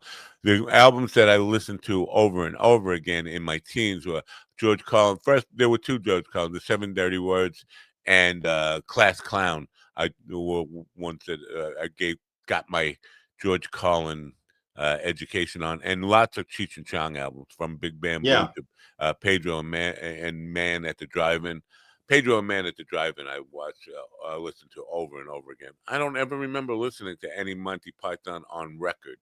I watched the show religiously, but listening to him. But I still come back to the idea that I guess you'd have to, people would know when they were buying it was matching tie and handkerchief that it would be 3 sides, or did people not know? I got it because I'd heard it was a 3-sided album before I got it. I didn't buy the album and then learn it was 3-sided. I got it because it was 3-sided. Huh. And I was interested in the science behind the 3-sided album. And that's why fidelity-wise, it couldn't have been that good because sure it was. Why? I mean, it wasn't music. It's not like it had this great separation for like the horn section and the string section. It was but you still need that dynamic range. So it was dynamic enough for the voices and that stuff. I don't have a record player or even any wherewithal to go find this thing to know, but I would love to be able to kind of analyze that and kind of get a feel for. It had to sound a little bit tinny or something, even voice. Like I said, I used to mimic the voices and the sounds on it. So even though my hearing is not as good as it used to be, it was pretty decent. Like I said, it wasn't. I didn't like go, oh my God, this is terrible. It's like, no, it's a 3-sided comedy album, and it sounds. Yeah, I wouldn't think it would be terrible. Yeah. I just think it's just not. There's a reason that album 33. And even 45, there's a reason that they only put so much material on it, 22 minutes, because it was right. But remember, that was the standard, but the standard was set for music, not for I know. Not for dialogue. Yeah. It's like AM radio. AM radio was not designed, to for great, to do the music stuff, Well, it actually was, but FM wasn't around before, and Right. then FM changed the game. Yeah, Now, once they got once they had a choice, once they got a choice between the AM and the FM. I think satellite and blue, people having streaming music on their phones and stuff, Bluetoothing it. I think that has changed the paradigm for FM radio right now. I put on FM yesterday or the other day when I was going to Queens and couldn't find a station that wasn't just talk. It was like FM doesn't do, there's no music on FM anymore. I have found one station and it was just all the boomeriest classic rock that you've ever heard. It's like I'm hearing a lot of REM for some reason on FM radio. Yeah, I think they're either having like an anniversary thing. Something. Because Michael Stipe, I just saw him on he was on XM talking about I think they have a new stuff coming out, but he was a new XM channel also. Yeah.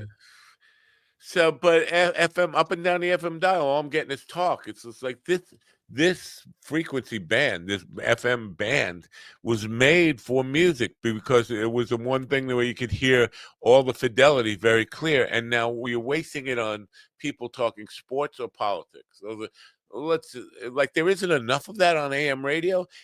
I don't know. It's just, and I'm thinking it's all because of satellite that nobody ever listens to FM anymore.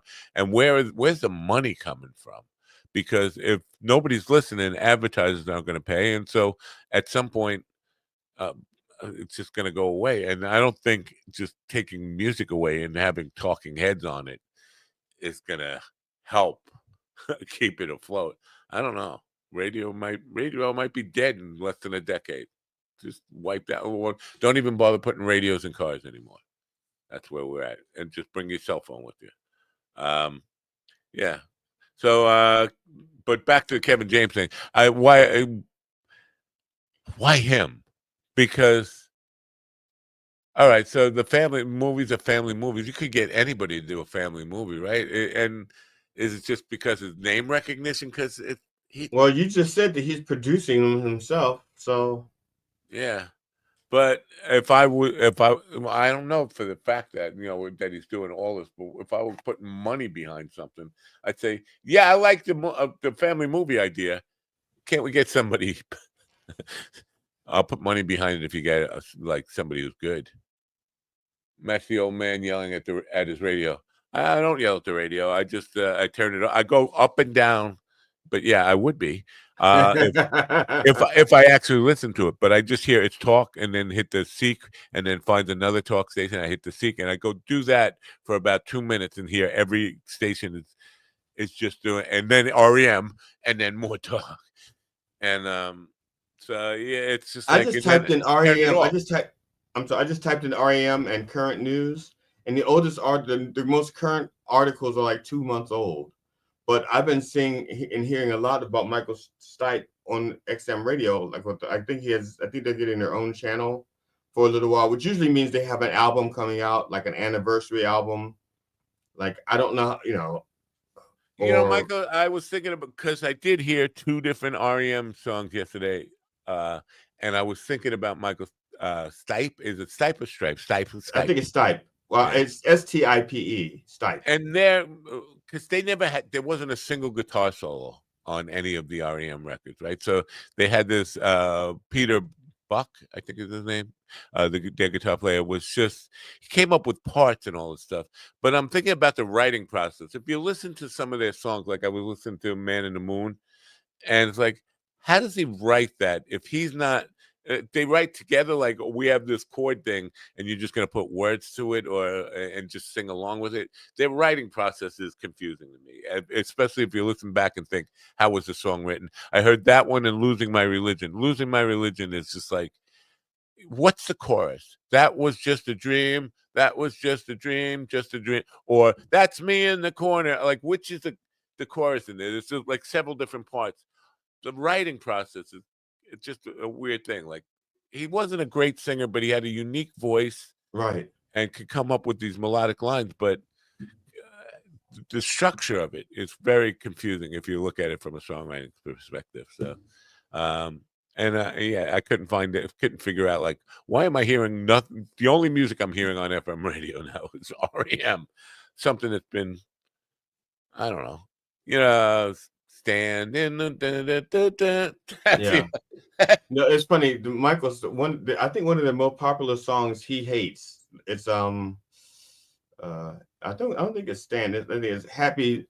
Was it something Happy People? Smiling Happy yeah, People? Smiley Happy People, yeah. He hates that song. He was so it's like I'm really so sorry I wrote that one. I can't stand it. I can't stand to It's listen not to it. unusual for people to hate their biggest hits, though. A lot of people. That's I don't know if we Google that, what will we come up? Oh, it's music artists who hated their biggest hits. I think you can find plenty of YouTube stuff on that.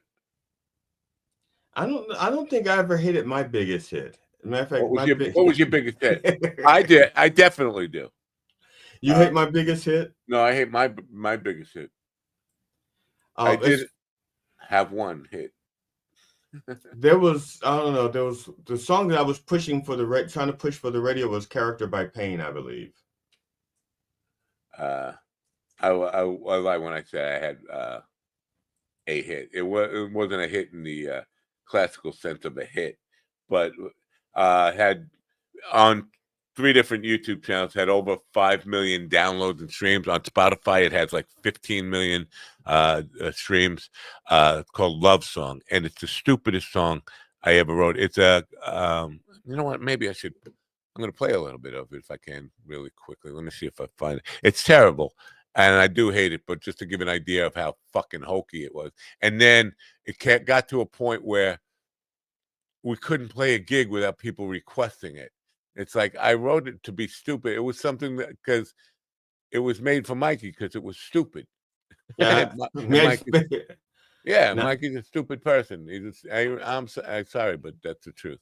I'm not just saying. By the way, I'm his wife who controls my money on on one of she's the what do you call it? The chief financial officer of one of the places I play for, and she's continually holding up my payment now to be spiteful. That's just mean and dumb and petty. Because I know. Oh, go ahead. No, just because I'm not getting along with her husband. That's unprofessional. Just to just hold up my money like that. But she is. But yeah, he's a dope love song. Come on. And there was back when I used to go to church, I'd written a number of songs for the church. And my favorite one, the one I like the most, they didn't do that often. They would only do it for me because I was like, I want to do that one. But I had one that they loved, and it was just the simplest of songs. It's called Hands of Love.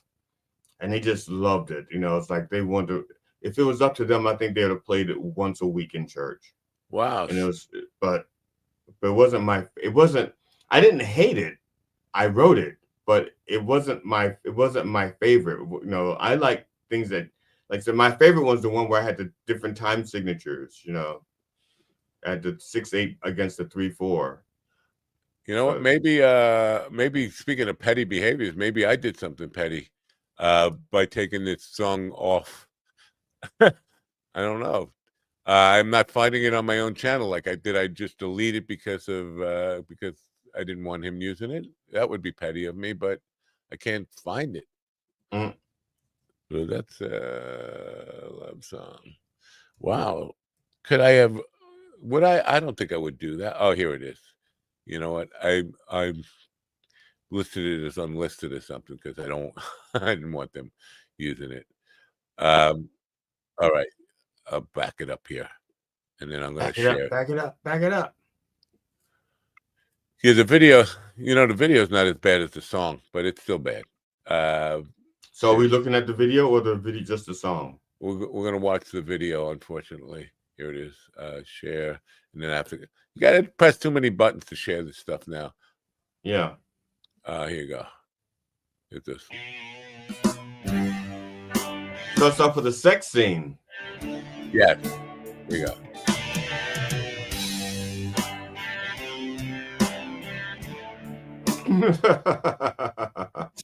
Come on, baby, won't it down like a good girl's supposed to.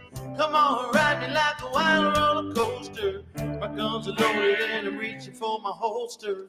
Come on, baby, won't you squeeze a little tighter? I wanna know if you're a screamer or a biter. All I'm looking for's a good all-nighter. I go the distance like a good prize fighter. But this ain't no love song. It's a let's do the nasty on the road song. Do you wanna get naked in the back of my truck? Come on, baby, let's. Oh, don't say it, Mike. Oh, what do you mean? You know they never play that on the radio. All right, let's try it again. Come on, baby, won't you kiss me like a schoolgirl and make this old man feel like a fool? Cause I know that we're breaking all the rules, girl. How about a little skinny dipping in the pool, girl? 'Cause this ain't no love song. So let's do the nasty on the road song. Do you wanna get naked in the back of my truck? Come on, baby, let's. Hey, slow down there, cowboy.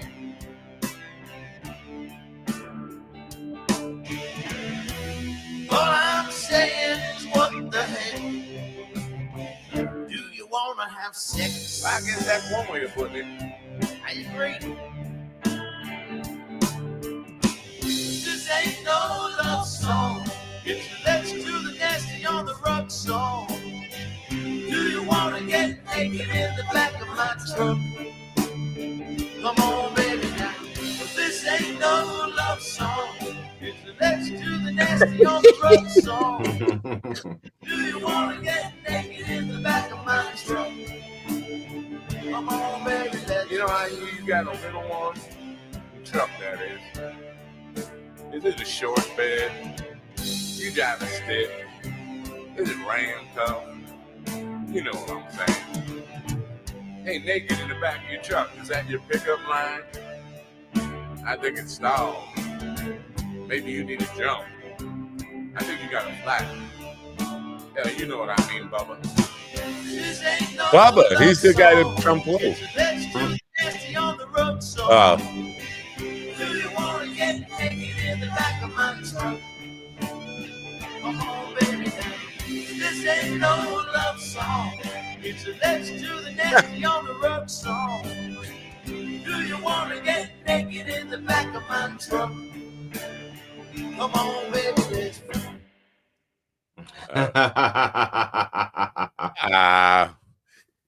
That hat, I had to get rid of that hat. I lent him that cowboy hat because he didn't have a cowboy hat. And he was like humping on it. It's like, ew. Yes, you keep it. Oh, yeah. Now, why are we not seeing us? There's something wrong here. It's you and there's me. Wait, what's going on here? Oh, this is what we want. Damn. I don't know what happened there. Anyway, yeah, so he's like humping on my hat there. I had to get rid of that hat. The Japan, that rock that looks like a cock is an actual thing in Japan where thousands of visitors go like monthly to kind rub on it. I don't know what the fuck. And then there's that other rock that looks like an ass in a taint or whatever. Right. I don't know where I got that picture from. All those, it's just there's some weird fucking things that people think of as art.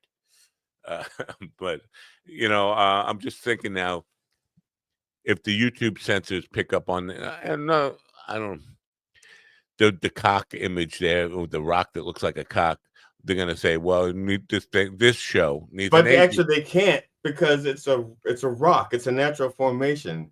It's not like that I don't think that's a natural formation. Let me look at the picture again. But I think it's a carving. Like a sculpture.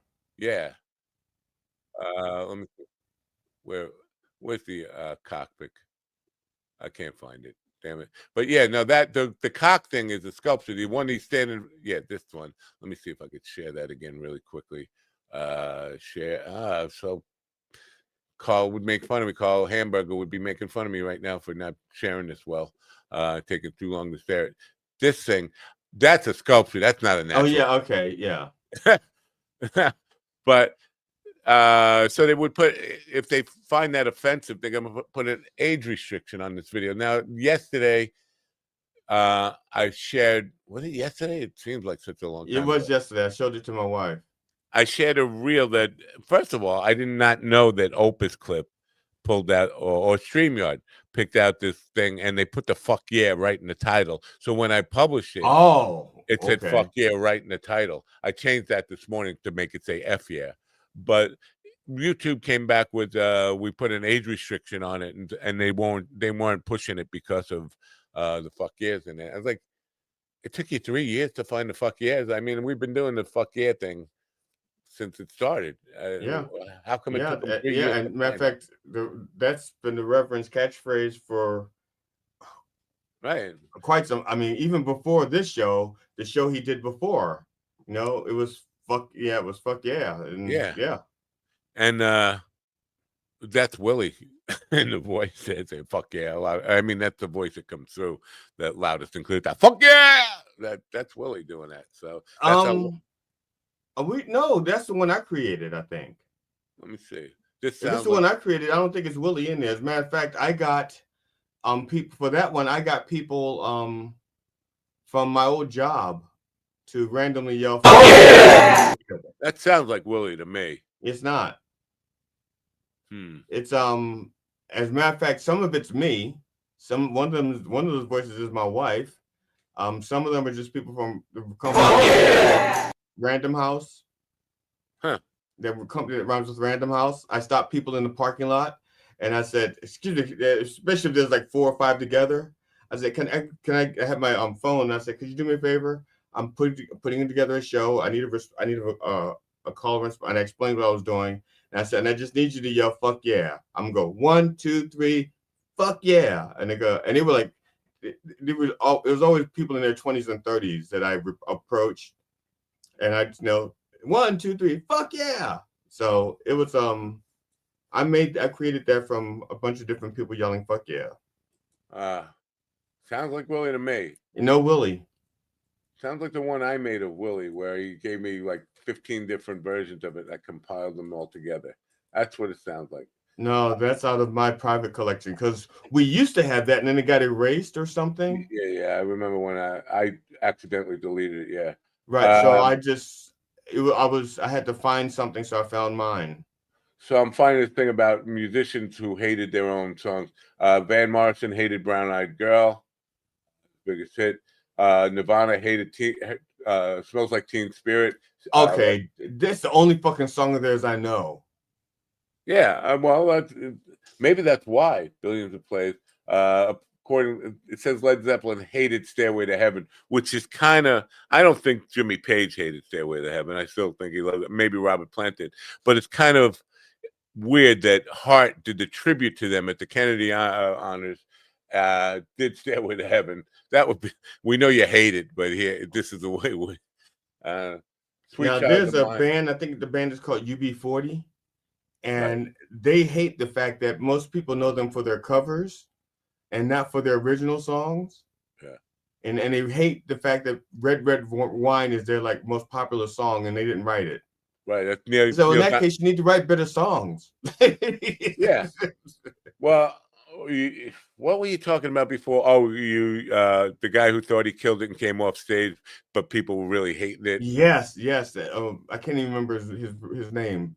But that reminded me, because Red Red Wine is Neil Diamond, and at the last waltz, the band had all these people they had worked with come out, classic people. They had Gordon Lightfoot, they had Joni Mitchell, they had Eric Clapton, and on. Some people from the Rolling Stones, Ronnie Wood.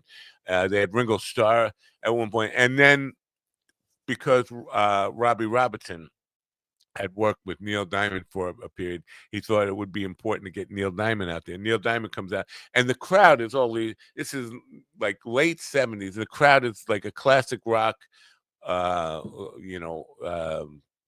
Americana audience, and Neil Diamond comes out, and he's kind of like poppy. He's a Sweet Caroline guy, and he did like 3 songs. He walks off stage and looks Bob Dylan right in the eye and says, "Try to follow that." Yeah. Are you fucking kidding me? I mean, he and you know, I understand Neil Diamond has his place in pop culture history and all that stuff, but for him to look at Bob Dylan and say, "Try to follow it," do you know who you're fucking talking to? One of the most influential artists and writers of all time. Um, who is your Sunshine asking? Who is your favorite drummer? You know, that's there's too many. I tell you, it depends on your criteria there. Like if you're talking about technique and just mind-blowing drumming, I would say Carl Palmer is my all-time. Yeah, he's good. Yeah, he's fucking good. Um, yeah, as much as I hate his guts, Buddy Rich. I was about to say Buddy Rich was see it, and even before, and Buddy Rich and Gene Krupa. Gene Krupa, yeah, you know, there's so many of those guys. But when it comes to just laying it down, Ringo Starr, and I know Ringo wasn't a great technician. He had tremendous feel and came up with some parts that, and it just held the band together in a way that was, you know, most people would not have thought of. If you listen to Drive My Car and analyze that drum part, it's a very easy part, but most guys wouldn't play it like that. When I talked to Liberty DeVito and Kenny Aronoff, who are both instrumental in Liberty DeVito was the backbone of all of Billy Joel's most powerful hits, and Kenny Aronoff, John Mellencamp, and so many other people that he worked with and produced records for. These are guys who did not focus on technique. They understood how to play many different genres and all this kind of stuff. And I talked to Liberty DeVito about Billy Joel's "Just the Way You Are" and the drums on that kind of stuff is, and going to weddings and hearing guys just fuck that up because they didn't really listen to the record and they just played what. And he laughed. He said, "Yeah, man, I've been to like 500 weddings where I hear people playing Billy Joel's music, and the drummer is just playing what a rock drummer would play, or just what comes to his mind, or just like hi-hats and rim shots and all this stuff." He said, "No, you can, it comes from having a well-rounded repertoire of all kinds of genres, from jazz to rock to you know, classical even stuff, to know many different styles and putting it all together and what feels the music." So Ringo Starr is up there, Liberty is up there, Kenny Aronoff is up there, and these guys are not known for they're just overwhelming, you know, single struck rolls and all this kind of stuff.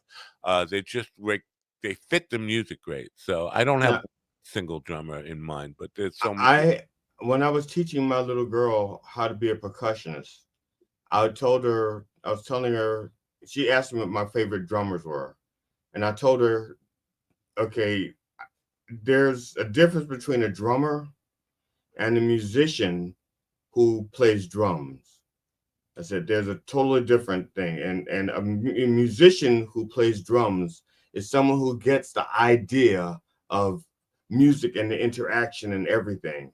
A drummer can just lay down a beat. You know, I can drum.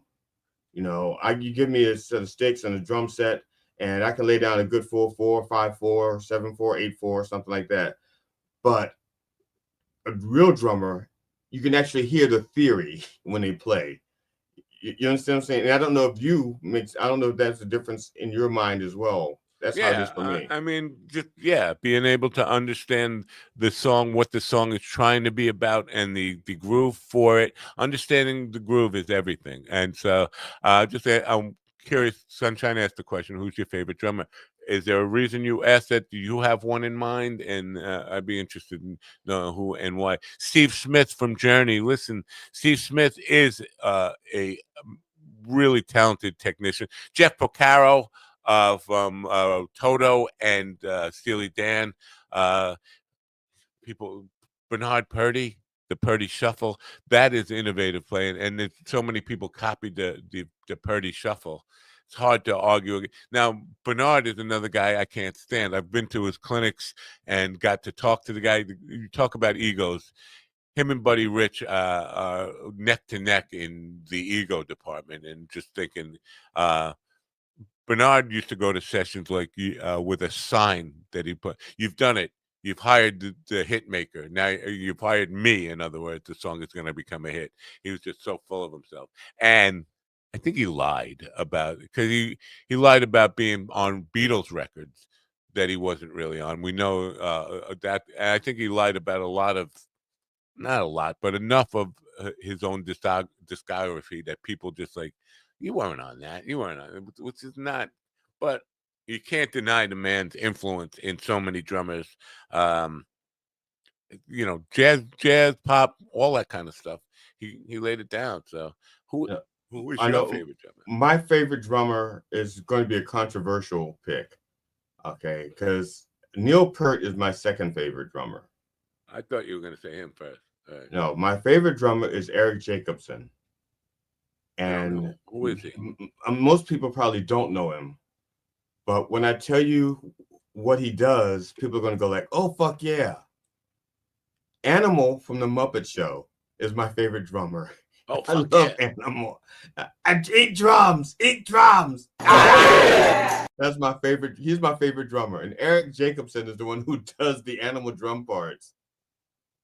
Yeah. Animal definitely made me laugh. I mean, yeah, and that's why he's my favorite drummer. Yeah. You know, that is Animal, my favorite drummer of all time. I'm not saying he's the best, but he's my favorite. It's you know what? There's so many great drummers out there. Yeah, I mean, you think of, like I said, I mean, because technically, I remember the first time I encountered Buddy Rich, at least heard Buddy Rich, or I should say, saw him on television. And I was like, my God, that man, okay, he was like the James Coburn of drums, you know, and he was so fucking good. Wait, I don't get that reference. What? Well, James Coburn was so fucking full of himself. Oh yeah, just like Buddy Rich, James Coburn. They're like, oh, let's put it this way. At least the James Coburn in like Flint, when he played the Flint character. Yeah. That's Buddy Rich. I'm sorry. That's Buddy Rich without the drums. You take away his drums and you give him guns. That's Buddy Rich. So, and then I'm watching an interview with Buddy Rich and he goes, oh, Gene Krupa is so much better than I am. Wow. And so I started watching, looking for stuff on Gene Krupa. And I'm like, he is good. Yeah. And he had fewer drums than Buddy Rich did. Have you heard about the bus tape? No, unless you're talking about not the Trump bus tape. Is there another bus tape? The Buddy Rich bus tape. Apparently, there's more than one. There was a lot of them. But Buddy Rich, after gigs, they travel by bus, and they'd get on the bus, and he would let the bus fill up with his band, and then he would get on, and then just emasculate all of them and just tell them how much they all sucked and you scream at them and belittle them. And one guy who had been playing with them for a couple of years decided he was going to bring a tape recorder and record this stuff. And then they started putting out bootlegs of the Buddy Rich tapes. Now this is going to get a copyright strike. I don't care. I'm gonna play just a little bit of the bus tapes because it's brutal. Once you hear it, and you get a feel for the kind of egomaniac asshole Buddy Rich was. How do I, right here at the stage, come here and just the infamous Buddy Rich tape is good. All right, started already. You don't have to tell us all this stuff. Just start the tape, damn it. Yeah. We'll enjoy it once you start it. What's going on here? You had too many fucking days off and you think this is the game? You think I'm the only one that's going to work up there while you motherfuckers sit out there and clam all over this fucking joint? What do you think this is, anyhow? What kind of plane do you think this is? What kind of miscues do you call this? What fucking band do you think you're playing on, motherfuckers? You want to fuck with me on a bandstand? Shut that fucking door. I'm up there working my balls off, trying to do somebody a favor, and you motherfuckers are sucking all over this joint. What kind of trumpet section do you call us tonight? And saxophones? You gotta fucking be kidding me! How dare you call yourselves professional? Assholes are playing like fucking children up there. You got your, where the fuck are you? All right, you get the idea. I will stop this. Yeah, he had a fan club. But apparently, the idea was he would do that after every single show. Like, it's got to be hard to work for a guy like that. I don't care how much you're getting paid, just to put up with that day in and day out. The story was that was him. Every single show, he would come out and just say, "You guys got to be. You call yourself a professional. You don't even belong on a kiddie show." I mean, just berate people after every single show. You knew that was coming. This guy knew it enough that we're definitely gonna. It's gonna be a classic tonight. Bring the tape recorder. We want to get this on tape. But it was almost for every single show just to come out there and just do that. And I'm gonna get my ass out. How dare you call yourself a professional? I'm busting my balls through somebody. Man, beating the hell out of people. Sunshine said, "In your mind, I'm of your mind on drummers. I love the intro to Black Dog. The intro to Black Dog? Is that the one that goes? There is no, yeah, but there's no the drum zone intro. That the drum. It starts with a little like a guitar thing that's fading into echo, and then Plant comes in with the hey mom, and that's the intro to it. And then okay, well, I was thinking of something. I was thinking that when it goes like you're thinking rock and roll, right? Yeah, that's what I was thinking. Yeah, that's a great intro. Rock and roll. Black Dog is the intro to that is yeah. Hey mom, it's the way. Yes, right. Yeah. Bonham, phenomenal drummer, and Carol Miller, who is an iconic radio voice in the New York area. She had a program called Get the Let Out. She's been doing for 45 years now or something like that. More, probably longer than that. She was talking about Jason Bonham, and Jason Bonham is John Bonham's son, obviously. Being able to play that stuff as a small teen. He used to go on tour with them, and he would do sound checks with them and play the stuff as a small child. Now he's doing a Led Zeppelin show, like it's a tribute band, but it's Jason Bonham. And they were saying that even Jimmy Page would refer to Jason Bonham when remastering the stuff because he knew every nuance of every Led Zeppelin song. And now he's gone on to play with the Who and tour with the Who and other bands like that, of course. But that I would be interested in seeing what Jason Bonham has done with this Led Zeppelin tribute that he's doing, and bringing it. If you're going to have a tribute band, the kids of the original people makes it more, I don't know, authentic to me. So, but yeah, John Bonham is definitely up there with my favorite drummers, and somebody who was obviously technically proficient, but didn't always have to, like some of his the Lemon song. And I'm just thinking, what was the other one? It was just like slamming the beat just constantly, but he had such a strong backbeat that it was just like it was hypnotic, very very powerful backbeat. Bonham is definitely up there with one. I'm sorry, I didn't think of him like right up there at the top. It's funny. I was watching a YouTube video not too long ago, and they were showing there was a female band from like the 50s, and their drummer was phenomenal. And I wish I remember her name. I'm trying to Google it now. I just typed in great female drummers, hoping that it would pop up, but it's not. Sheila E. was a great female drummer. Yeah, but she was wasn't she more of a percussionist? Well, she did all of it, but yeah. Well, I think she was. One of my songs, which was released by what the hell? Who the hell released it? It wasn't CBS. It was one of it was under CBS's umbrella of things, but the song was released. I can't find a copy of it anywhere. It was Here She Comes Again. And the song was, we recorded the song, and then the engineer, Michael Bono, said, we need to get a percussionist in here. Bashiri Johnson, Bash Johnson, as it was known.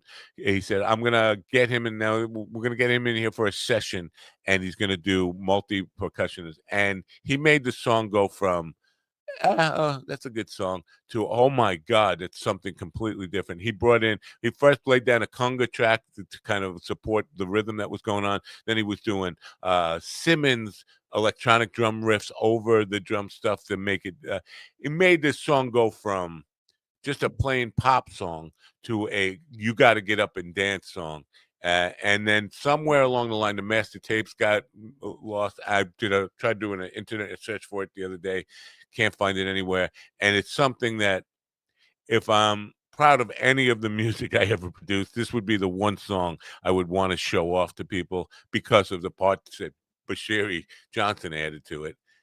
Can't find it anywhere. But he's a guy who was a drummer, but was one of the most in-demand percussion players. Sheila E. was the same way. She was a a drummer hired often just for her percussion parts and a hired gun thing. So now the first time I saw her was I was at a concert, George Benson. I went to see George Benson, and she was playing percussion for him.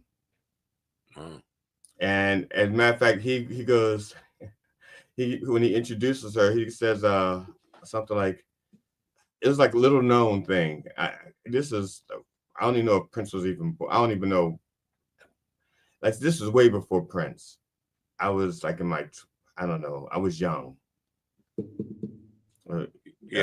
Sunshine says that she was thinking of When the Levee Breaks. That's the one I was just thinking of too when I was talking about just slamming that backbeat where it becomes hypnotic. The groove part that Bonham plays on that, we were on the same page without even knowing it.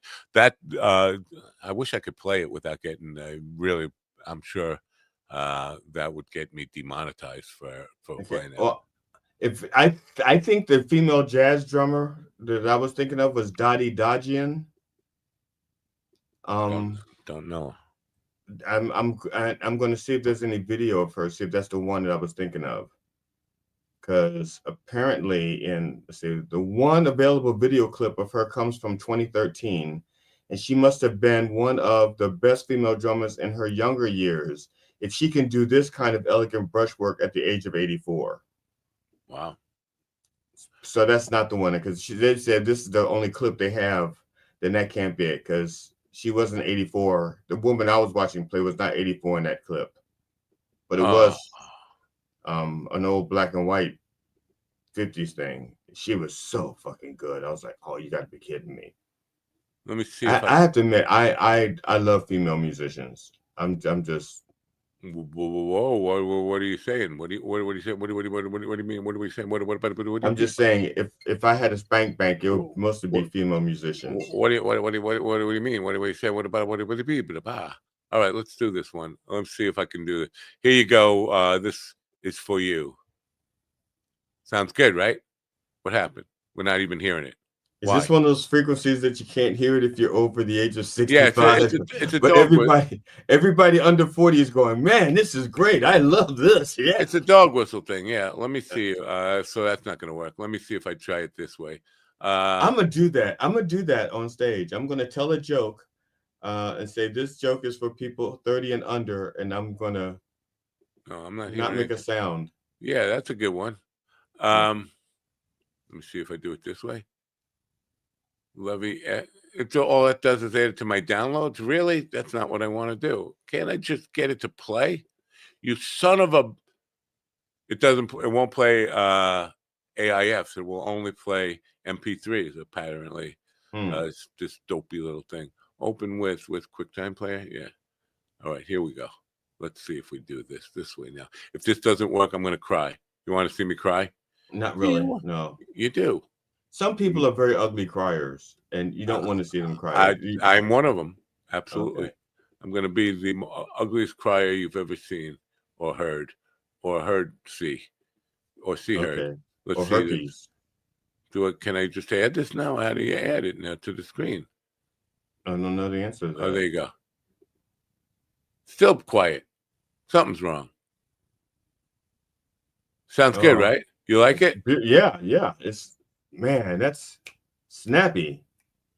Yeah. See, the John Bonham stems. Why won't they play? So what is it that you're trying to play now? just the stem part, just John Bonham's drum parts. That was when the levee breaks, but obviously something's going wrong here with the sound card. All right, this is something for Carl to make fun. That's so weird that it won't play these AIFs. What if I just played it in QuickTime? Would it play? Probably not. Let's see. Nope. Okay, nope. All right. Nothing. Thank you, people on the radio, for that indulging that silence. We appreciate you. We love you. Thank you. This is not right. All right. Well, screw that it. silence was brought to you by Funny Old Folks, coming to November 20th to the Church of Satire Comedy Club. Yeah, again, that silence was sponsored by Funny Old Farts. Funny Old Farts. Have you checked on the ticket sales? I won't do that. I don't check on ticket sales. Wouldn't that, don't you want to know? You don't want to No. know? Why not? Now, so what if you go there and there's nobody there? That won't be depressing. I will put on the show as if there were 1 million people there. No, literally nobody there. You would do a show for nobody as if there were people there? Yeah. That's weird. You're a weirdo. Why would you do that? Why would you do that, Karen? Well, because I'm streaming it live on Oh, I forgot about the plausible thing. So now that's a technical. You're gonna have to put in a lot of energy in that day, just going through a sound check, make sure you're streaming stuff. Yes. Yeah. Wow, that's no fun. That would talk me out of it. I would not. It's just too much work. You're doing it all yourself and not having any help. I'm going to see if I have somebody to help me. If not, then yeah, I'm doing it myself. You would trust somebody? Yeah, that's the other part of it. That's just it. I don't really trust anybody else, but I kind of have to trust somebody else if I'm. Ouch. Yeah. And then are you monitoring it? Like, you're not going to be able to monitor it as what people are hearing and seeing as you're doing a thing. Well, right? in theory, I should be able to, because I have 2 plausible accounts. I'll take that back. I have a plausible account, and then the Reverend has a plausible account, and so I put the Reverend in as a guest comedian, so that he doesn't have to pay to be part of the show. So he can hear it through the phone live when it's going live. The Reverend should be able to hear it. Wow. And I'll use his phone. I'll use his phone to monitor it. This is so weird. I have Bonham stems that are playing quiet. Nothing comes out, but I can break the kit down. It's so weird. Like I can just hear. I have the stem broken down to just kit elements, like just the kick drum and the snare drum, or on separate tracks. But I can't play the loop of. It's so weird. Anyway, so now with the show you're doing, is it going to be one camera angle, or is somebody switching like camera angles? No, for plausible, it's just a one camera. It's just an all 22. All right. It's just the stage. The problem now with Slaptail's thing that he sent me that I still haven't. Oh yeah, I did. I put it up through YouTube and let him download it from there. The thing is, he set up the camera and it's a very wide shot. Like it's right in the it's back. Supposed to pick up it's one camera, so it's set up to pick up the stage and whoever's speaking off camera, but they're not off camera. Whoever's ever asking the question to Jackie. And supposedly the quality was good. It's like a 4K camera. So he says the quality is good enough that if you want to post-edit, zoom in on Jackie and not have the other person, you can do that. And then you can cut between the two. So it looks like a 2-camera shot, even though it's just a 1-camera shot. That is a place where resolution matters. Like yes. Generally, I think standard high def is enough. But if you're going to have to blow stuff up, upscale stuff, you really want higher resolution. The stuff with that, I don't think it was shot 4K. The Jackie stuff that Slaptail. So I had to go through a process of converting it, redigitizing it as 4K, and then blowing it up so that. Because they're just sitting on stage and it's from 100 feet away. It's just two two white guys under very white bright lights, and they're 100 feet away, and they look very small in the frame. So I bumped it up so it's kind of like almost like a close-up shot, because you need that. It's just two dudes talking. You don't want to look from 100 feet away. It gets boring pretty quickly. So Sunshine says crying won't help you. That's the message I got yesterday from this lady. Well, she said worrying won't help you, but it's all, and that's the message of the day. Worrying won't help you. Crying won't help you. You're right. Just accept and have faith, and it's all going to work out. Right? That's the message of the day. Thank you for sharing that.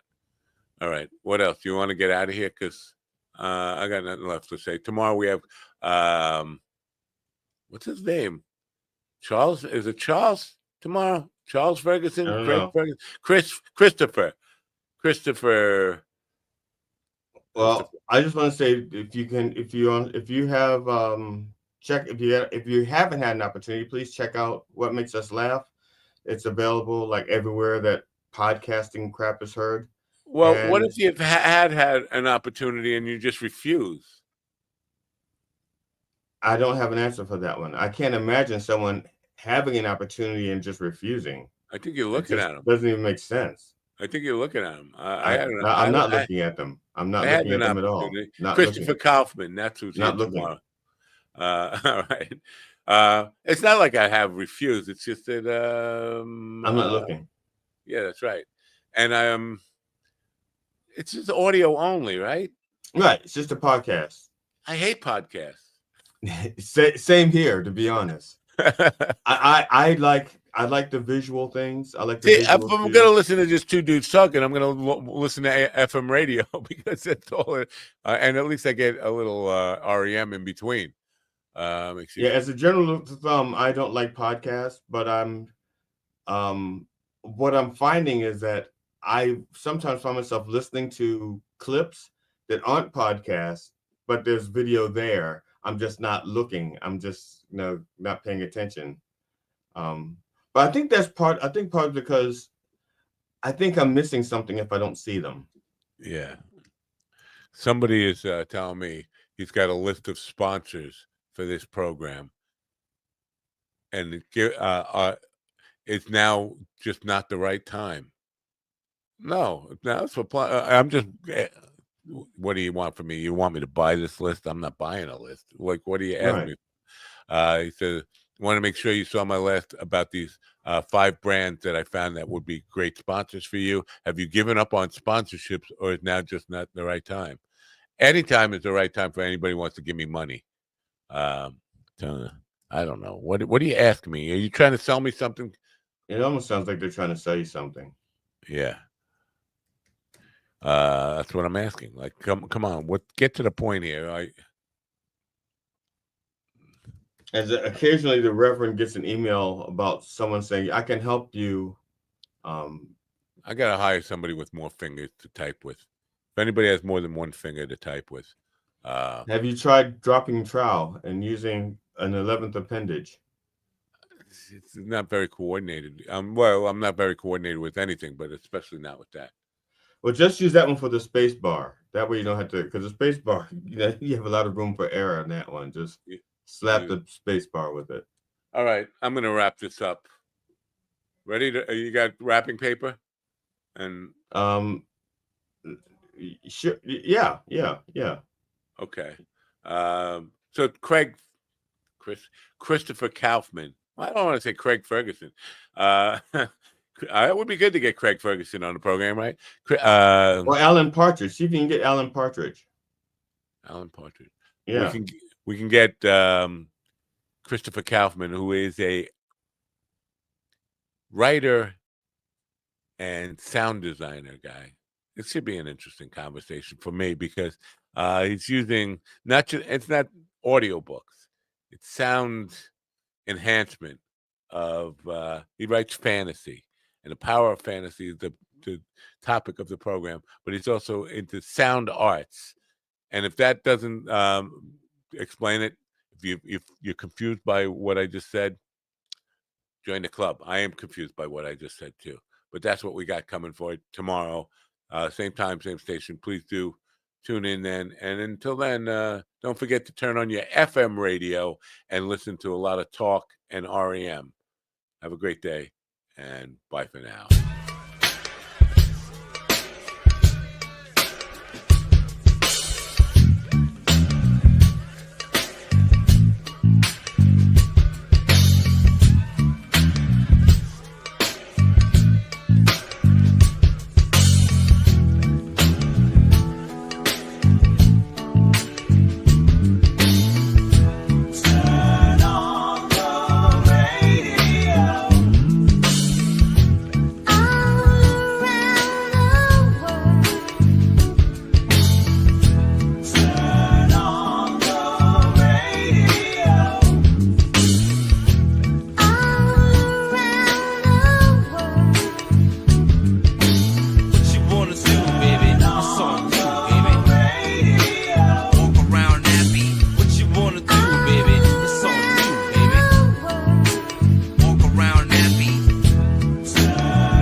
Listen to me, listen to me, listen to me now.